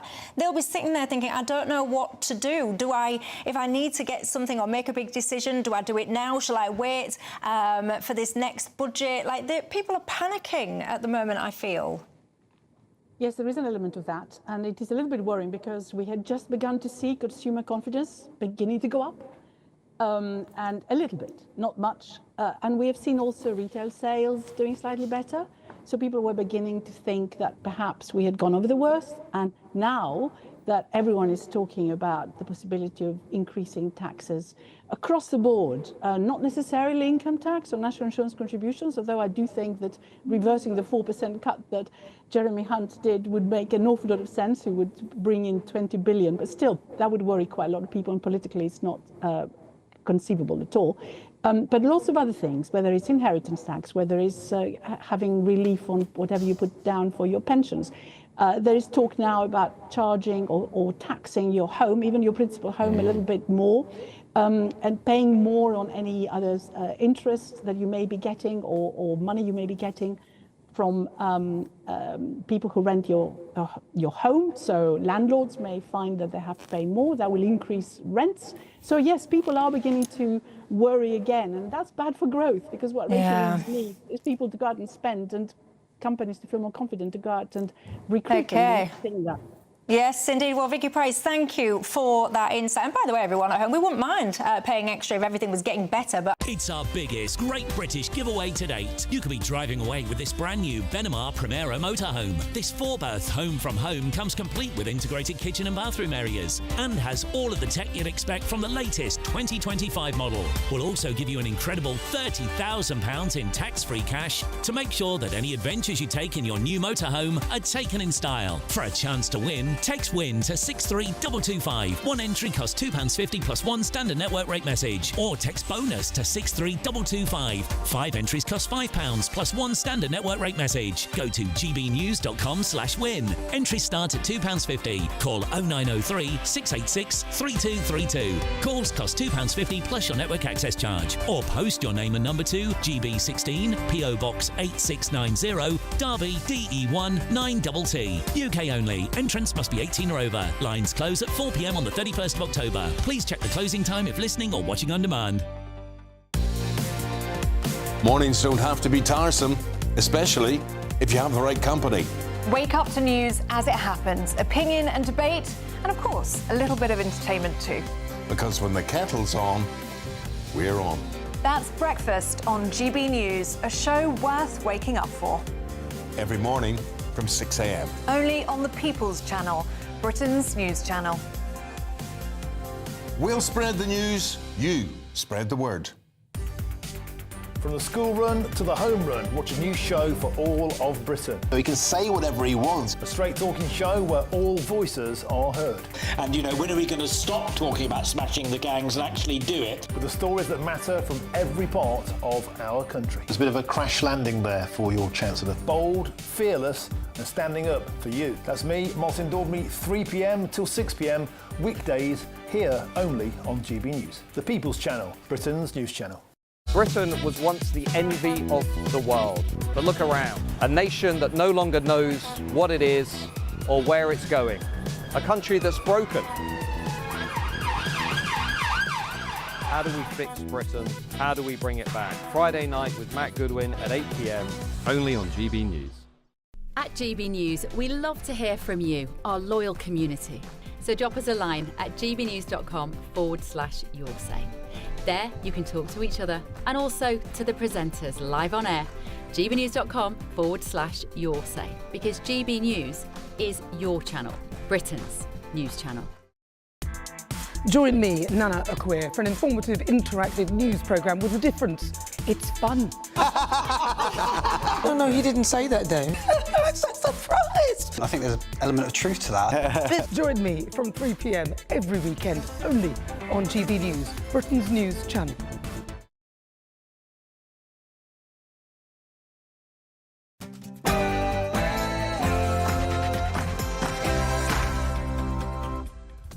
$11 on Wednesday, the 3rd of September, live across the UK, Britain's Newsroom with Andrew Pearce. And me, Michelle Dewberry. Yes, what a treat for me. I'm enjoying it. After me.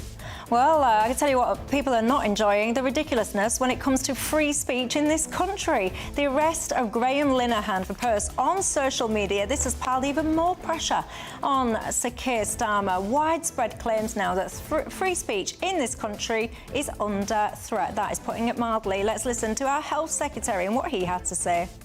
In terms of the principle, the Prime Minister and the Home Secretary have been very clear that in terms of policing priorities, we want to see our police policing streets, not police.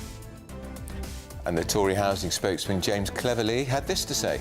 I think it's important that we don't overreact, that we don't start policing criticism. Freedom of speech is important.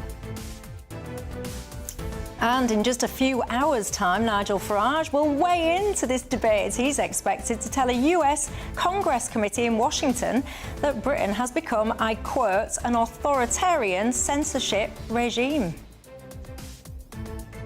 And the mother of murdered teenager Brianna Guy is launching a national campaign to to ban mobile phones in schools in England.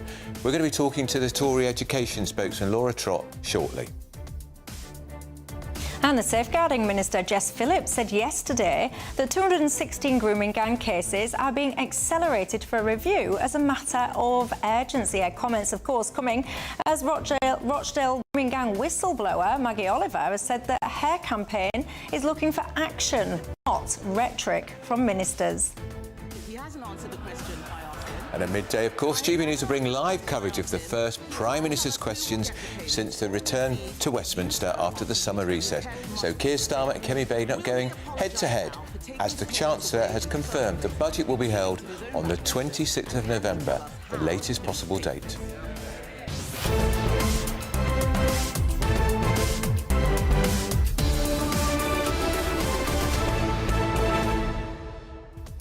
And we're very pleased to have your company today. You can join the conversation in all the usual ways. Get on our website, gbnews.com/yoursay, or you can email us. But first, let's give you the news headlines with Tatiana Sanchez.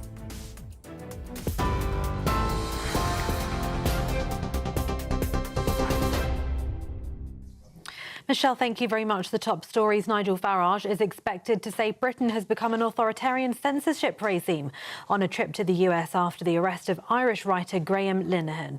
The Reform UK leader will give evidence to the House Judiciary Committee in Washington on free speech in the UK during a hearing today. He'll raise the case of Linehan, who says he was detained at Heathrow Airport over 3 posts on X, as he argues Britain has lost its way on civil liberties, according to The Sun. Shadow Levelling Up Secretary James Cleverly spoke to GB News this morning. Into parts of the world where freedom of speech really is curtailed, we've got to be careful that we don't add to what I think is fundamentally a political attack from Nigel Farage towards his own country. We do have freedom of speech, we value it, but it does need protecting, and we do see, sadly, some overzealous people at times curtailing that. But for the most part, this is a fantastic country. It is a country that has real freedoms, including freedom of speech. We do need to protect that, and I don't think the Labour Party are doing a good enough job. Health Secretary Wes Streeting has suggested the government could look at legislation if the law is not getting the balance right on free speech. Whenever we're legislating in that space, we've got to exercise real care, because freedom of speech, freedom to criticise, freedom to challenge, people to say things that other people might find disagreeable or even offensive, those are rights in a democracy. We've got to get the balance right in that space. And I think that, without commenting on the specific case today, there have been other cases recently where I think we do need a debate about what is right in law and what is proportionate and priority policing in practice. Now, the autumn budget is to take place on the 26th of November. Chancellor Rachel Reeves has announced today. Meanwhile, the Conservatives are challenging Labour to rule out property tax rises in the autumn budget. In a Commons vote today, they'll demand guarantees that capital gains tax, inheritance tax and new property levies won't be used to raise revenue. It follows reports that Rachel Reeves is considering scrapping tax relief on expensive homes. She faces a £41 billion black hole in the public finances. Britain's economy isn't broken, but I do know that it's not working well enough for working people. Bills are too high, and you feel that you're putting more in but you're getting less out, and that has to change. But there are still challenges. The cost of living pressures, I know, are still very real. We need to bring inflation and borrowing costs down, and we do that by keeping a tight grip on day-to-day spending and by enforcing my non-negotiable fiscal rules. China's unveiled new weapons in a massive parade attended by Vladimir Putin and North Korea's leader Kim Jong-un. Laser weapons, nuclear ballistic missiles and giant underwater drones were among new weapons unveiled at the parade, marking 80 years since its victory over Japan in World War II. President Xi Jinping said his country was unstoppable and will never be intimidated by bullies in a speech before the event. He was joined by 26 heads of state, including Russia's Putin and Kim. This is the first first time that Xi, Putin and Kim have met together. At his meeting with Putin, Kim, although he didn't specifically mention the Ukraine war, implied he'd be willing to send more troops or resources to help Russia. The Russian leader has invited Kim to visit Russia, according to the country's state media. A playground built as a lasting legacy to two victims of the Southport attack has been unveiled to their classmates as they return to school today. 9-year-olds Alice De Silva Aguirre and 6-year-old Bibi King, who were both students at Churchtown Primary School in Southport, were killed, along with 7-year-old Elsie Stankham in the attack on the 29th of July last year. Alice's parents proposed a new playground for her school. More than £370,000 was raised for the project. And today, Alice and Bibi's classmates will return for the new school year and see the area. It includes a library, performance space, some play equipment, hideout spaces and artworks. And the government is planning a new law in England to stop anyone under the age of 16 buying energy drinks like Red Bull, Monster and Prime from shops, restaurants, cafes, vending machines and online. Up to a third of UK children are thought to consume these types of drinks every week, despite most supermarkets having already introduced a voluntary ban. Some popular drinks contain more caffeine than 2 cups of coffee. Health Secretary Wes Streeting said he was acting on the concerns of parents and teachers and tackling the issue head-on to protect young people's health. And those are the latest GB News headlines. For now, more from me in half an hour.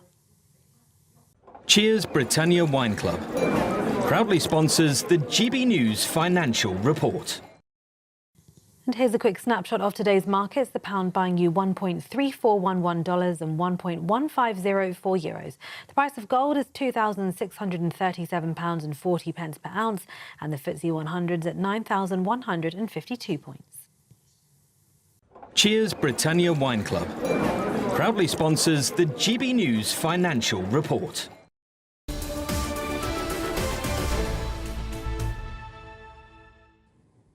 Hello, welcome. This is Britain's Newsroom, live across the United Kingdom on GB News with Andrew Pearce and me, Michelle Dewberry.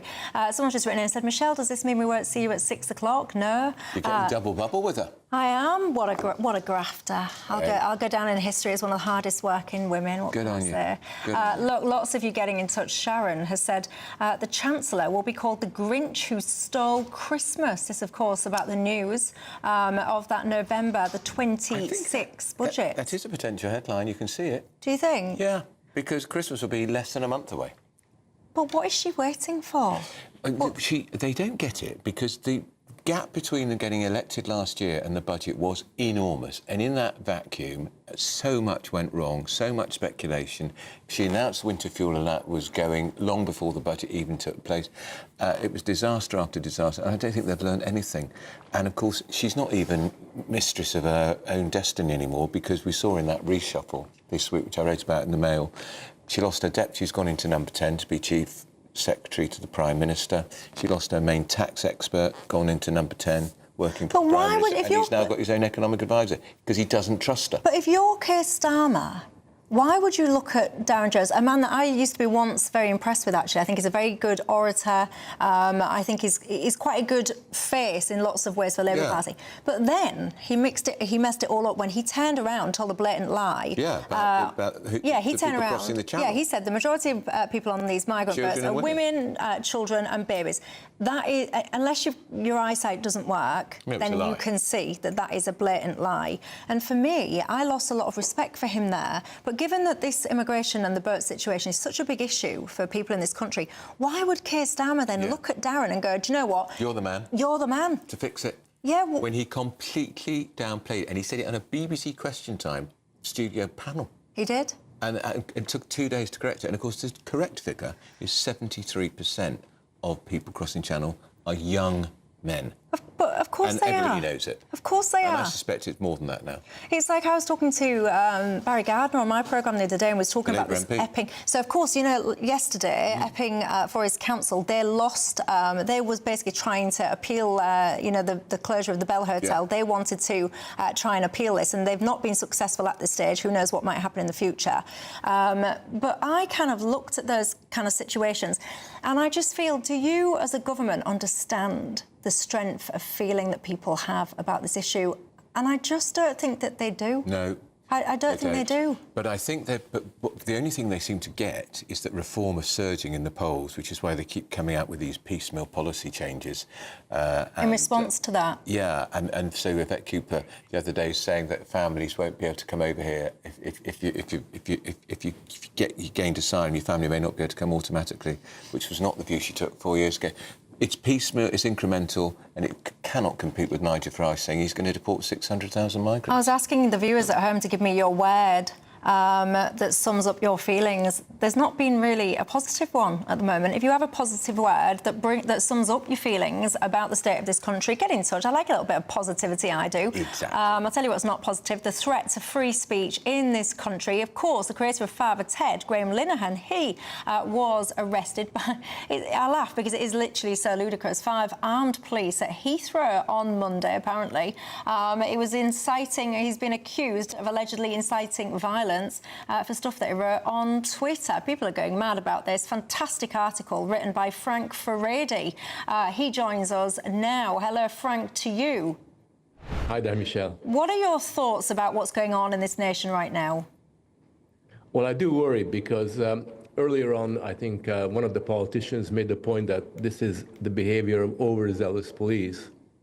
And I don't think that we can talk about overzealous police because this kind of policing of speech has become entirely normalized. And the thing that I really worry about is that in the 21st century, you can have forms of behavior that you usually associate with authoritarian regimes, like getting 5 police to arrest a single individual, and not being embarrassed about it. Just imagine that we have so much police resources that we can, in a sense, spend it on things like that. And at the same time as there's this attempt to police the words that we're using online on the social media, the police are basically doing very little about fighting crime. And I have the impression that sometimes you have dozens and dozens of policemen sitting around looking at different social platforms to see if they can do something about it, whilst at the same time shoplifting is becoming normalized, at the same time crimes are not being confronted. So it's a very difficult situation where we have a kind of soft police state being introduced in relation to speech, but the police are withdrawing from everyday life, from the streets, from where real crimes are being committed. Now, Frank, the point here as well, these 5 police officers didn't decide themselves, these 5 PCs or whatever rank they are, we will intercept Graham Linehan when he gets off his plane with our machine guns. They were instructed to do that. This would have been at a very high level because Graham Linehan is a very high-profile individual. He's the creator of Father Ted. He's been involved in controversy with the trans community before. So it suggests to me it's a mindset at the very top of the police that they've got to carry on doing this because they're in the grip of fear of the trans ideology. Mm. I think that's true. I think people don't realize that these days, the way that the police works is that they're continually being bombarded by different consultants, by charities, by NGO organizations who talk to them about identity issues, identity politics. And they continually, in a sense, socialize or re-socialize the police to regard these kinds of ideologies as their own. And as a result of that, what you have, I don't know if you noticed, is the police are behaving as if they're the subdivision of Stonewall, for example, or other identity organizations. There's the Pride demonstration. The police are out there dancing, wearing rainbow colors. There's another demonstration by another group. They're there, in the crowd. And I think the police has become very different, particularly at the top level, because they're being, in a sense, re-educated by these different organizations. I mean, if the police were here, they would deny that, Frank, that they've become an adjunct of Stonewall. But and of course, Downing Street in a lobby briefing have told the press that they've not explicitly criticised what was happened. But yeah, apparently the official, Sir Keir's official spokesperson apparently said the Prime Minister and the Home Secretary have been clear about where their priorities for crime and policing are, and it's tackling antisocial behaviour, shoplifting, street crime, as well as reducing serious violent crimes like knife crime and violence against women. Yeah, they're very, very clear rhetorically, but unfortunately there's a massive gap between their occasional statements about fighting crime and the real world. And if you look back over the last 12 months, they occasionally feel the need to take a position on something, but this has no consequences because over the years, I think what has happened is that the institution of policing has become subject to educational pressures and socialization pressures that didn't used to exist beforehand. And if you talk to individual policemen, as I have, they will tell you that we don't like what's happening. You know, this is not why we got the job, but we're getting a lot of influence being exercised, and we have got to almost censor ourselves if we're going to be part and parcel of the police force. Interesting stuff. Frank Farage, I always enjoy your columns and your insight. He is very, good man. And it's a very compelling piece in the Daily Mail. We've had a statement from the Metropolitan Police, which we've read endlessly about this. We've read it multiple times. Long story short, the police are confirming, yes, they did arrest a man that was 50-odd years of age. Yes, he had some health concerns. It's not life-threatening or life-changing. He was bailed pending further investigation. So there you go. What do you make to it all, ladies and gents? Absolutely. Now, moving on, Esther G, the mother of the murdered teenager, Brianna, is urging the government to implement a legal ban on smartphones in schools. Esther's mother believes such a ban could have solved many issues for her daughter. Well, let's talk to Laura Trott, who is the Tories education spokeswoman. Laura Trott, good morning to you. We keep having this conversation, and I remember interviewing Kemi Badenoch for the Mail some months ago, and she's in favour of effectively stopping children under the age of 16 having so much access to smartphones. What is the Tory position? So the Tory position on this, Andrew, and thank you for having me on with you and Michelle today, is that we want to ban smartphones in the classroom for all children. All children. They have no place, all children. And that is something that it was very powerful to hear from Brianna's mum, Esther, today, because we know that smartphones in the classroom affect behaviour, they affect attainment, they affect well-being. And the Education Secretary was finally talking about behaviour this weekend, but her disastrous schools bill says nothing about it whatsoever, and she's overlooking the one thing that she could do right now to help behaviour in the classroom, which is to ban smartphones. Laura, I share many of your concerns about smartphones and the corrosive damage that they're doing to children. But let me ask you this. If you feel so passionately that they should have been banned, they haven't just been invented in the last 12 months. Why didn't you ban them then? Yeah, you're totally right. I'm generally quite sceptical of bans overall. I think you have to be very careful of them. What we did when we were in government was we implemented guidance which said they shouldn't be in the classrooms. Now, that, I'm going to be very honest about it, hasn't worked. Only 11% of schools have a full smartphone ban in place, and often those are the really good schools. And it's the disadvantaged children who are being most affected by the impact that smartphones are having in the classroom. So I think it's really important as politicians, when things aren't working, we have to say, we need things to change. That's why we've taken the action that we've had to act on the data that says that half of GCSE classes are being impacted by smartphones every single day. And DfE's own data supports this. So we've got the education bill is going through the House of Commons at the moment. It's a total disaster for school standards more broadly, but we're trying to put something positive in it, which is a ban on smartphones in the classrooms. Are you going to? Can this be forced to a vote? Yes, so we've had a vote already in the Commons chamber, where I'm very glad to say that the Lib Dems, Reform and the Greens all backed us on it. Yeah. We've got another one coming up in the House of Lords. Now, I'm really hoping that they will put this into the bill and then Labour will have to vote to take it out. But why are Labour opposing it? That would be outrageous. I think it's because it's come from us, to be honest, Andrew. Oh, I think that's what it is. Simple as that. It's just ridiculous. If you look at all the evidence, it is so obvious that we need to do this. And it is just outrageous that they're dragging their feet just because it was invented by the Conservatives and not by them. Can I just ask you, because I am very against children having smartphones in the first place, and I see that as my job as a parent, not the teacher's job or the school. But if you've got this ban and a kid takes a smartphone into a school, what's going to happen? Is the teacher going to go to prison? The kid going to go to prison? What's going to happen? No, well, it's disciplinary, isn't it? In the same way that everything is policed in schools at the moment in terms of the rules. There are a number of schools that have this at the moment, really brilliant schools. The Ashcroft Academy, for example, in Putney, has it that actually children are not allowed phones on site at all. And if they find them on site, then it's taken away for 5 days. So there are lots of different ways that this could be policed, but it will be the law. It will be something for schools to follow in the way that there are many, many rules and regulations for schools at the moment which they carry out. Interesting stuff. Thank you very much for joining us this morning. That's Laura Trott at Shadow Educational Secretary. See if Labour obviously will whip against this vote in the Lords, and then people can make their own conclusions. It's such a shame, isn't it, when you've got a good, decent topic and then it gets a political football. Yeah, I find that. I find it tragic. You've got Reform, the Lib Dems, the Tories on the same hymn sheet, and Labour objecting to it. It's tragic, but that is unfortunately the nature of divisive party political politics, isn't it? Have you got children or grandchildren? Do you let them have a smartphone or not? My sister always says, but Michelle, you can't make your child different from all the others, because then you're creating them to be a source for bullying. When one parent starts, others will follow. That's what I always say. Parents, come together, people power. Just say no, give them a brick phone or something if you're worried about the safety. Anyway, look, if you want to get away from it all, try and win yourself a motorhome. Here's Hayley Sparks with all the details. It's our biggest, greatest Great British giveaway to date.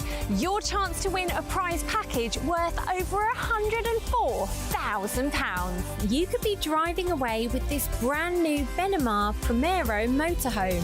With thanks to Marquis Leisure, this 4-berth home from home comes complete with integrated kitchen and bathroom areas, sky view roof light, and has all the tech you'd expect from the latest 2025 model. We'll also give you an incredible £30,000 in tax-free cash to make sure any adventures in your motorhome are taken in style. For a chance to win the motorhome and cash, text WIN to 63225. One entry costs £2.50 plus one standard network rate message, or text BONUS to 63225. 5 entries cost £5 plus one standard network rate message. Go to gbnews.com/win. Entries start at £2.50. Call 0903 686 3232. Calls cost £2.50 plus your network access charge, or post your name and number to GB16 PO Box 8690 Derby DE1 9TT. UK only. Entrance must be 18 or over. Lines close at 4 p.m. on the 31st of October. The winner will be contacted live on GB News, week commencing 10th November. Please check the closing time if listening or watching on demand. Good luck. Oh, we're still talking about kids and smartphones, but look, coming up at midday, the first PMQs. Yeah. Exciting. We're going to have our popcorn ready for that one. You can join the conversations, of course. You can get in touch, send your questions to gbnews/yoursay. And we're going to talk about the new leader of the Green Party, Zach Polansky, who once claimed, allegedly, because he's a hypnotherapist, he could help women increase the size of their breasts. Yes. I'm going to be paying special attention. Mind. Oh, get me in for a meeting with that lad. That's what I say. This is Britain's Newsroom, Britain's favourite morning show on GB News. You won't want to miss it.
At GB News, we are proud to stand for you, for the Britain you love, for the communities you live in. That's what makes us the fearless champions of Britain. Its voices and its values. Because we, at GB News, the People's Channel, Britain's news channel. Mornings don't have to be tiresome, especially if you have the right company. Wake up to news as it happens, opinion and debate, and of course, a little bit of entertainment too. Because when the kettle's on, we're on. That's Breakfast on GB News, a show worth waking up for. Every morning from 6 a.m. Only on the People's Channel, Britain's news channel. We'll spread the news, you spread the word. From the school run to the home run, watch a new show for all of Britain. So he can say whatever he wants. A straight talking show where all voices are heard. And, you know, when are we going to stop talking about smashing the gangs and actually do it? With the stories that matter from every part of our country. There's a bit of a crash landing there for your Chancellor. Bold, fearless and standing up for you. That's me, Martin Daubney, 3 p.m. till 6 p.m. weekdays here only on GB News. The People's Channel, Britain's news channel.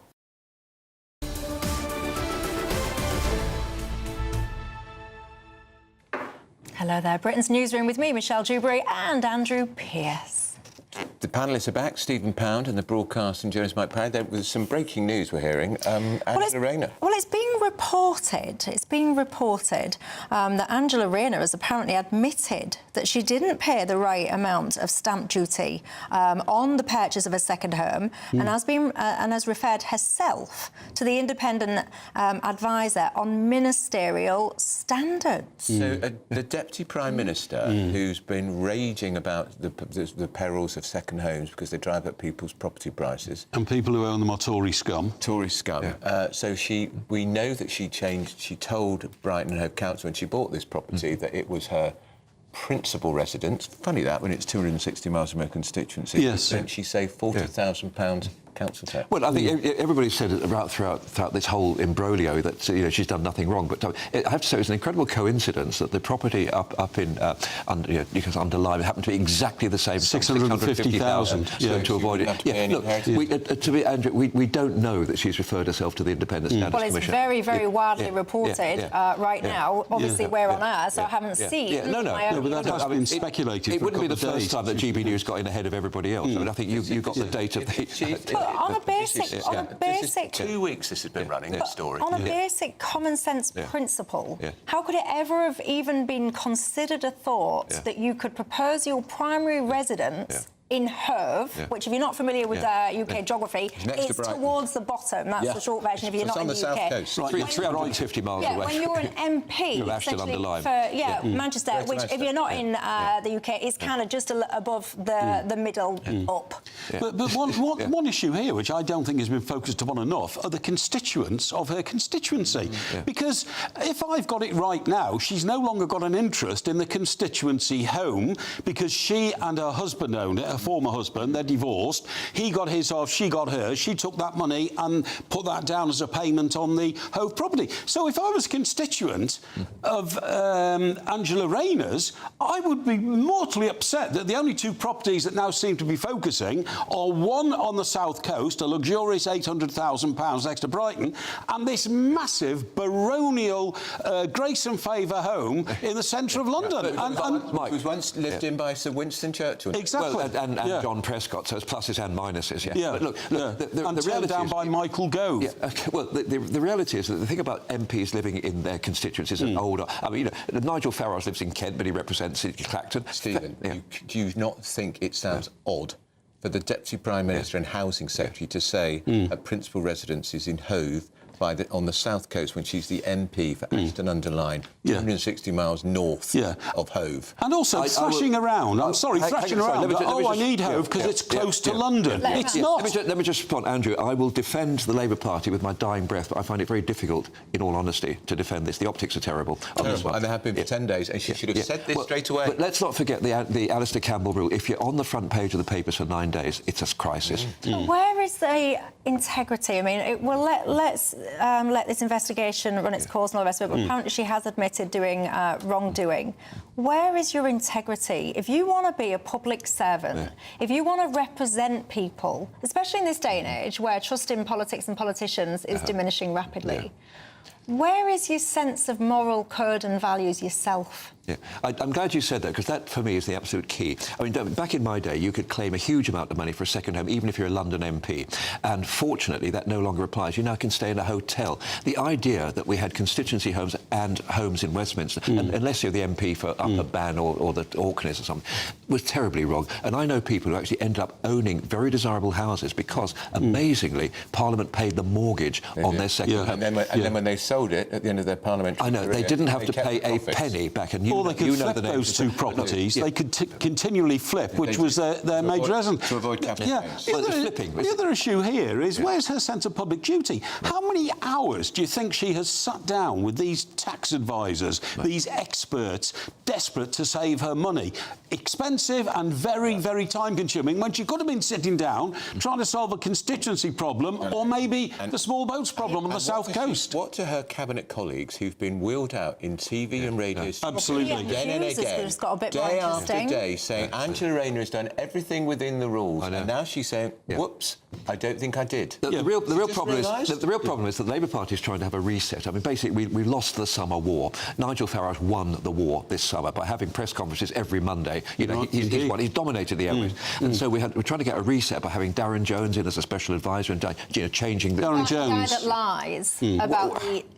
Small boats. You're not disputing that he lied about contents. the occupants of those boats, surely? Yeah. He said on, I think it was on Question Time, he was actually talking about women and children on the boat. He said the majority were women, children, babies. Yeah, he retracted 2 days later. I mean, I think it's a fair point that there are some women and children on those boats. No, that's not what he said. He said it was the majority, which is a lie. I think one thing in a pretty distinguished career, I think we can always cut him some slack for one. Reboot the government, and yet he's.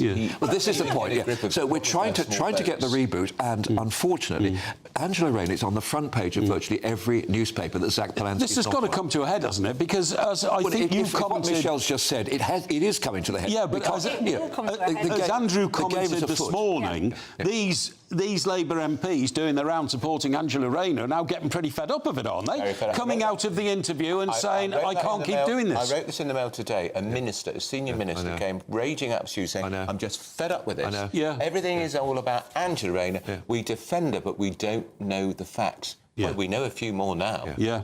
Absolutely. Well, we will know. One thing we do know for certain is that this whole situation will have just made PMQs a lot more interesting, which is handy, because coming up next we have indeed got PMQs. Let's cross live then to Westminster. Gloria De Pira and Charlie Peters. Hello. Great segue. Thank you. Do you know, I can't wait to watch Kemi Badenoch trade blows with Keir Starmer, because it's been ages since we've seen it. But more than anything, I've missed our viewers and listeners' questions so much that I can't wait to see what they want us to put to our political panel. And of course, Michelle, as you say, there's that breaking news story which you've just been discussing there, and, you know, I would think that that is inevitable. So it's very close to PMQ starting. I suspect Kemi Badenoch is scribbling away, but Angela Rayner, the Deputy Prime Minister, has referred herself to the Ministerial Standards Commissioner. And, you know, a question, Gloria. Will she be in her usual place sitting next to the Prime Minister as questions begin, or will she run for cover? Because this is hugely embarrassing for the entire Labour front bench, which has been wheeled out again and again and again to say she's done nothing wrong. You'll be there. Well, what's interesting, isn't it? Isn't it fantastic? Great British journalism has forced her to look at the amount of money she paid for stamp duty on that property in Hove. She's looked into it, she's got advice, and the advice is, no, you should have paid more stamp duty. So she's obviously going to rectify that, to be fair to her. Would it have come to light without great British journalism? No. Probably not. So let's have a salute to the great men and women who uncover these things. Very good point.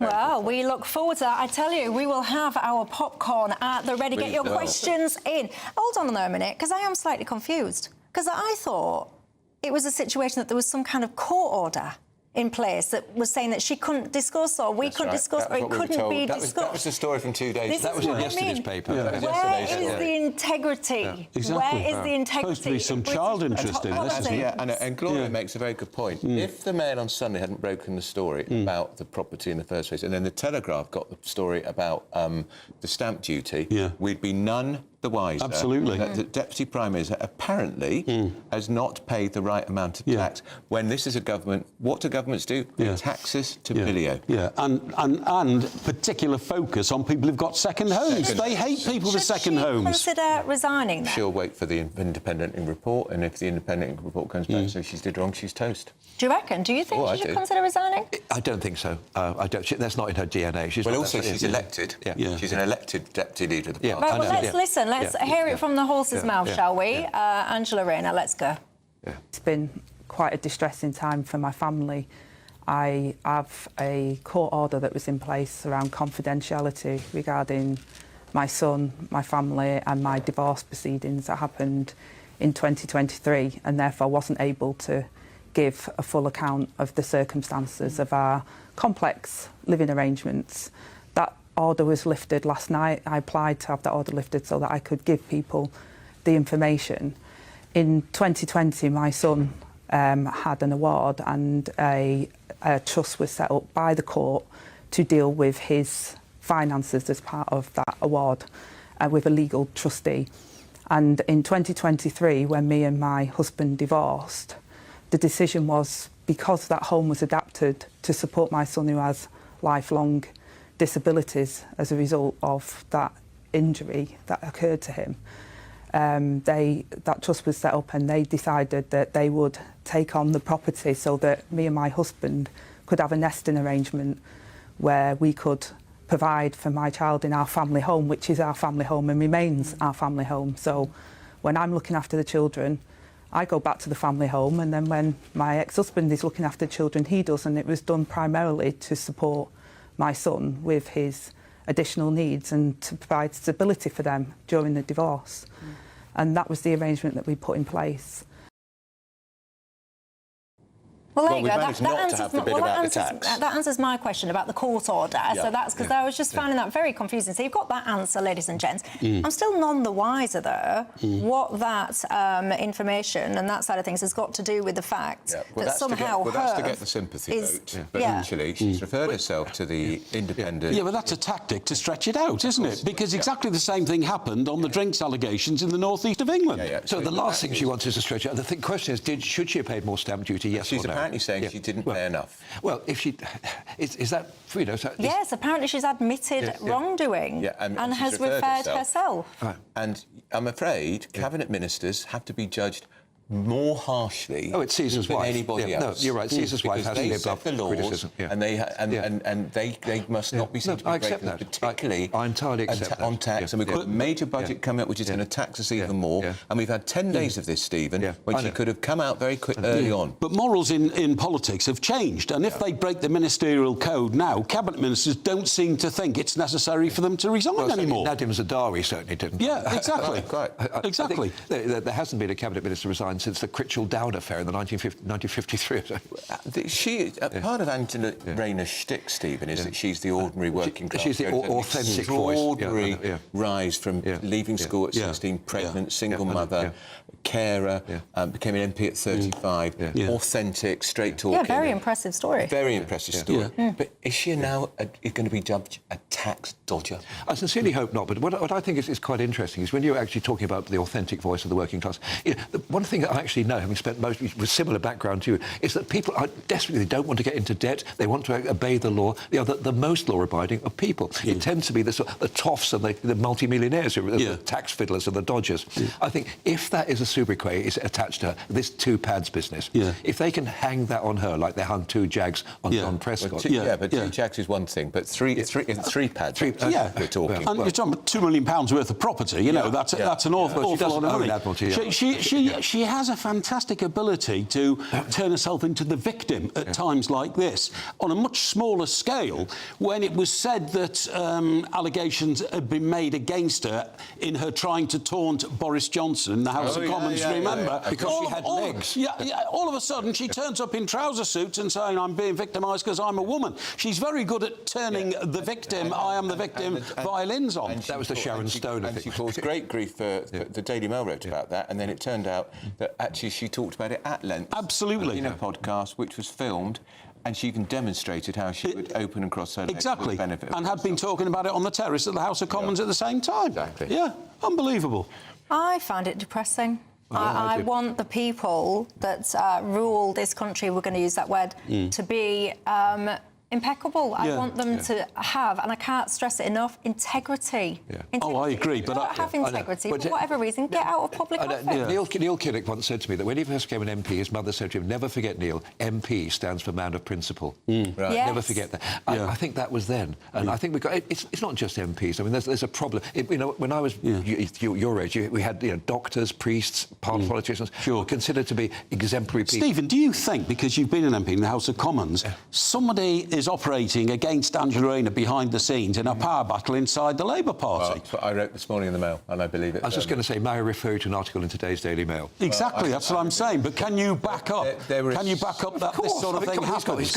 Come on. Do you know about Andrew's sources? There were a series of leaks about her which could not have come from the Labour Party. Even the suggestion that one of the reasons she bought the property in Hove is because she wants to do a chicken run from her constituency. They call it the chicken run. They chickened out of So she's got a safe constituency. Well, because Reform are looking very strong in Ashton under Labour. They're only 6,000 behind, and they think they'll win it. And down in Brighton and Hove Borough, there are 3 seats, 1 held by the Greens and 2 held by Labour. I can tell you now, I'm looking at your comments at home, and you are being brutal. Obviously, we're going to let this investigation play out. But Nicholas has said integrity comes with accountability. What is this culture about, he says, of saying sorry and just moving on? This is not acceptable, Charlie. And do you not think you may regret now getting out of the car, the ministerial car for Cabinet yesterday, with the big stupid glasses on? That's right. She makes every single front page where she was effectively big stupid glasses. They're sunglasses. What are you on about? No, but they're not normal glasses. What do you mean They're not normal glasses? You don't wear glasses like that in your workplace. You don't wear glasses like that in the workplace. She's not in the workplace. She's arriving at the... Hang on, she's in Downing Street. I would say that's her workplace. OK? Get out of it. You're telling me that a woman... She looks like a pop star. She looks like Celine Dion or somebody. She doesn't look like the Deputy Prime Minister. She looks like Florence and the Machine, to be fair. Looks like Florence Welch. Are this ridiculous, you lot? That you are Does she wear those sunglasses on the beach in her second home? Are you going to psychoanalyse a woman wearing sunglasses? I certainly am. This is ridiculous. It's completely inappropriate. Now, you're entitled... She's not going to wear them at the Cabinet table, is she? She's getting out of the car at her place. She then takes them off. I don't care. Number 10 Downing Street is her workplace. Now, you're entitled... She's outside it. You are entitled to wear any glasses you want because, do you know why? You want people to look at you because you're giving them information. So you want to attract their attention. But she wants to attract people's attention purely to promote her ambition to become the leader of the Labour Party. We've just gone down a rabbit hole here. I would say her ambition to be leader of the Labour Party is now looking very, very, very... Well, she's always denied that was her. As a woman, I think you're all ridiculous. If a man put on a pair of sunglasses... He wouldn't. You wouldn't sit there analysing his pair of sunglasses going, oh, my God, look at him, he's got the audacity to put sunglasses on. Because she is a woman, and I hate going down this rabbit hole, I think it's a pathetic rabbit hole to go down, starting going, oh, it's because she's a woman, all the rest of it. But how absurd to say that a woman, when it's sun shining, can't wear sunglasses. No, I'm sorry, Michelle. Just imagine those sunglasses on Keir Starmer as he gets out the car in Downing Street. He would look like Elton John. But he would look like Elton John, and that's ridiculous. Can I just say as well, that is ridiculous. Michelle, it wasn't sunny yesterday when she got out. I had my sunglasses on. I had my sunglasses on. She got out of the car. That was staged for the photography. Of course it was. How many camera flashes went off in her face? Come on, I'm sorry. But the reaction of our viewers and listeners, I think, will be reflected across the country. We've had this for 10 days, and this suggestion that she's the victim, people are attacking because she's working class, it's sexist, it's the Tory press. Nonsense. she's now admitted she didn't pay enough tax. She's admitted wrongdoing over her tax. She's referred herself to the... What must not... The Prime Minister on Monday defending her, saying she's done nothing That's right, wrong. yeah. And now the nation... This is going to be a Labour Party conference. I'm rather glad I'm not going to have to go to. But the reaction from the nation now is very much what she's always expounded. One rule for you and one rule for the rest. Right. She's always accused the rest of having that opinion. Now we're saying, no, Ange, you are sticking by the principle of one for you and one for the rest. It's obvious. I was going to say, Jacob Rees-Mogg was asking me about this on your programme a couple of days ago, and I said I had a letter on my office wall from somebody in Northolt who had been perusing the Daily Telegraph, and he noticed that even as a London MP, I could have claimed £23,840 a year for a second home, yet you did not do so. What sort of an idiot are you? Do you know what? Of course, Jacob Rees-Mogg is a very rich man. I think I'm in the wrong job. Because that was then. I clearly must need to get myself into the world of politics, because how are all these people on these salaries able to get so many different properties? Michelle, I totally agree. Sorry, Michelle, you used the word morality.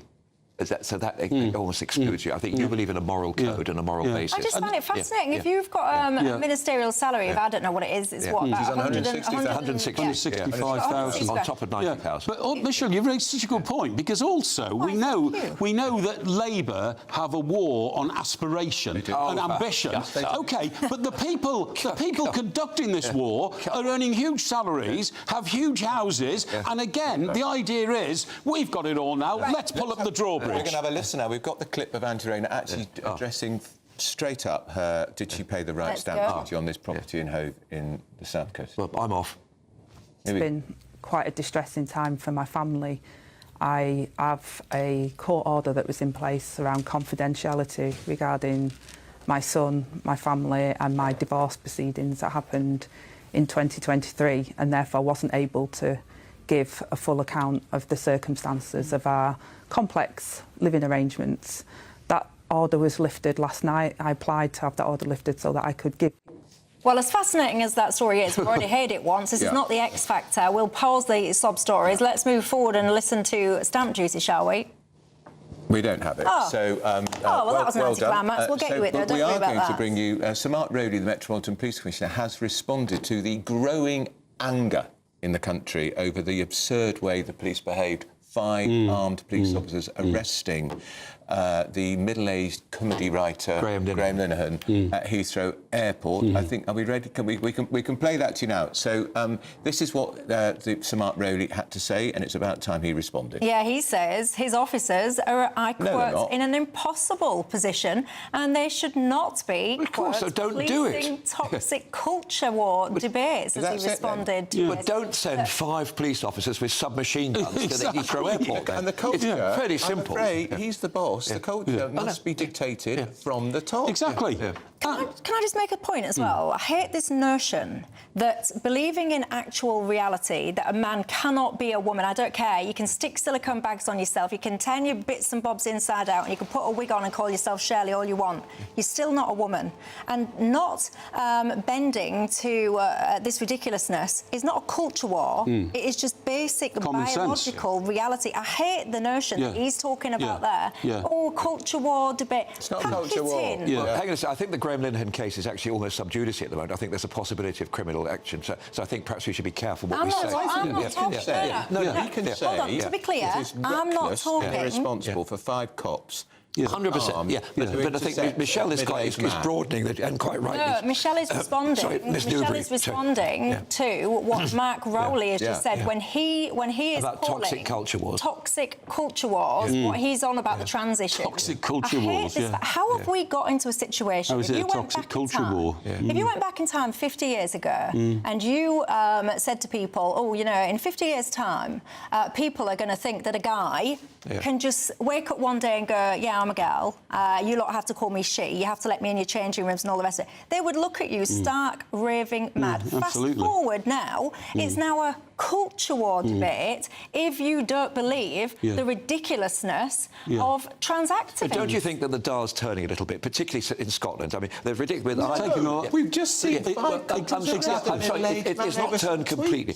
But when you actually consider the insanity, do you remember that Isla, that person who was a male rapist? Isla Bryson. Isla Bryson, yeah. So I think that case was absolutely a wake-up call for a lot of people, and I think the dial is turning. Don't be... and the Susan Peggy stuff. I agree with Andrew. I don't think it is. Also, these policemen, right, with these 5 submachine guns, can you imagine getting off the plane and seeing them there? You'd think, hang on, there must be somebody behind me who's an international terrorist. What am I doing here? And also, wouldn't you expect those policemen to be the most highly disciplined and trained in the whole of the Metropolitan Police Force, therefore very high up the scale of the responsibility of the Commissioner of the Police? But they're pay orders. If they're ordered to do that, they're not going to say, don't be stupid. They're just going to do it. So I agree, but Rowley, the Commissioner, must have some control over them because of the incredibly sensitive and difficult job they do. Stephen, I've just had a text from somebody who I trust very well, who's very well plugged into the Labour Party. He said Angela Rayner, it's over for Angela Rayner. Is it? I'm telling you now, the viewer inbox is filled with people saying if this is proven true, she must resign. Well, the word that you used a minute ago, Michelle, was brutal. And I think it's justifiably so. When is the Labour Party conference? A couple of weeks' time. I'm afraid it's just over. It's got to be sorted by then, hasn't it? Oh, shit, yeah. Because got to be. I don't know why she doesn't... If you didn't pay the right tax, you have to go. Yeah, exactly. If you're the housing minister... Because it surely depends if it was accidental or deliberate. Really? Well, if you're the Minister for Housing... Secretary of State for Housing, that is... Exactly. I'm the Secretary of State for Housing, but I don't know the rules on how much capital gains tax I've got to pay on my property. That's mad. I know. Stamp duty, whatever. It's not going to work. We didn't even get a chance to talk about this. We just have to remind you. What's that? The Green leader, who's a man called Zach Polanski, on the front page of the Star today. He changed his name, didn't he, from David Holden or something? He was accused of saying to women, if you come into my hypnotherapy clinic, I can enhance the side of your boobs. I'm not making it up. That is serious. Get me an appointment with him. The panel has been magnificent. It's been magnificent working with Tubes. Well, it certainly has. Because still to come, of course, we've got Kemi Badenoch, who's taking on... I wonder if she's going to go on Angela Rayner. Could have. I think you're the Will best she thing to be come calling for her head today, do you think? She will. Well, there you go. Get your popcorn at the ready. PMQ's next. Popcorn at the ready. Today, clouds overhead, total zen within. Boxed Solar sponsors the weather on GB News. Hello there, good morning. Welcome to your GB News weather update from the Met Office. An unsettled day ahead with multiple Met Office warnings issued, rain and heavy showers for many, and a fairly windy day on offer across the south. And it's all thanks to low pressure pushing in from the west, dragging in frontal systems, and also a fair few isobars on the chart across the south and southeast. So a very blustery day here, heavy outbreaks of rain pushing into southeast England, East Anglia, along with those strong blustery winds. A chance we could see some heavy showers behind this, with a risk of some thunderstorms. Also heavy outbreaks of rain pushing into eastern parts of Scotland, northeastern England. Perhaps a little brighter in the west, but still plenty of blustery showers here. Highs reaching around 22 degrees Celsius, but feeling a little cooler in the strong winds, particularly around exposed coasts. Long, heavy outbreaks of rain eventually pushing their way into the North Sea, lingering on for a time across eastern parts of Scotland. Once again, still some strong winds remaining here. As I say, turning a little brighter perhaps across Northern Ireland, but still a chance of some heavy showers. And elsewhere across England and Wales, it's likely there's still going to be plenty of lingering clouds, still very blustery through across English Channel coasts, and still with a chance of some showers feeding in through from the west. Any outbreaks of rain eventually clearing, still a few showers lingering on, particularly western coasts, before once again we see heavy blustery outbreaks of rain start to push their way into parts of Devon and Cornwall, southern parts of Wales. So another damp start ahead as we head our way into Thursday morning. But elsewhere, some clearer skies, which means it will turn a little cooler for some, but still some showers lingering on across northwestern areas of the country. Still all eyes to the south once again, a heavy band of rain pushing its way northeastwards, pushing into central parts of England, parts of the southeast by the time we reach the afternoon. This too could see some heavy downpours and also some thundery outbreaks. Elsewhere, a day of sunshine and showers and fairly similar temperatures, lighter winds by the afternoon, highs reaching around 21, possibly 22 degrees Celsius. Today, clouds overhead, total zen within. Box Solar sponsors the weather on GB News. It's our biggest Great British giveaway to date. You could be driving away with this brand new Benamar Primera motorhome. This 4-berth home from home comes complete with integrated kitchen and bathroom areas and has all of the tech you'd expect from the latest 2025 model. We'll also give you an incredible £30,000 in tax-free cash to make sure that any adventures you take in your new motorhome are taken in style. For a chance to win, text WIN to 63225. One entry costs £2.50 plus one standard network rate message, or text BONUS to 63225. 5 entries cost £5 plus one standard network rate message. Go to gbnews.com/win. Entries start at £2.50. Call 0903 686 3232. Calls cost £2.50 plus your network access charge. Or post your name and number to GB16 PO Box 8690 Derby DE1 9TT. UK only. Entrance must be 18 or over. Lines close at 4 p.m. on the 31st of October. Please check the closing time if listening or watching on demand. From the school run to the home run, watch a new show for all of Britain. So you can say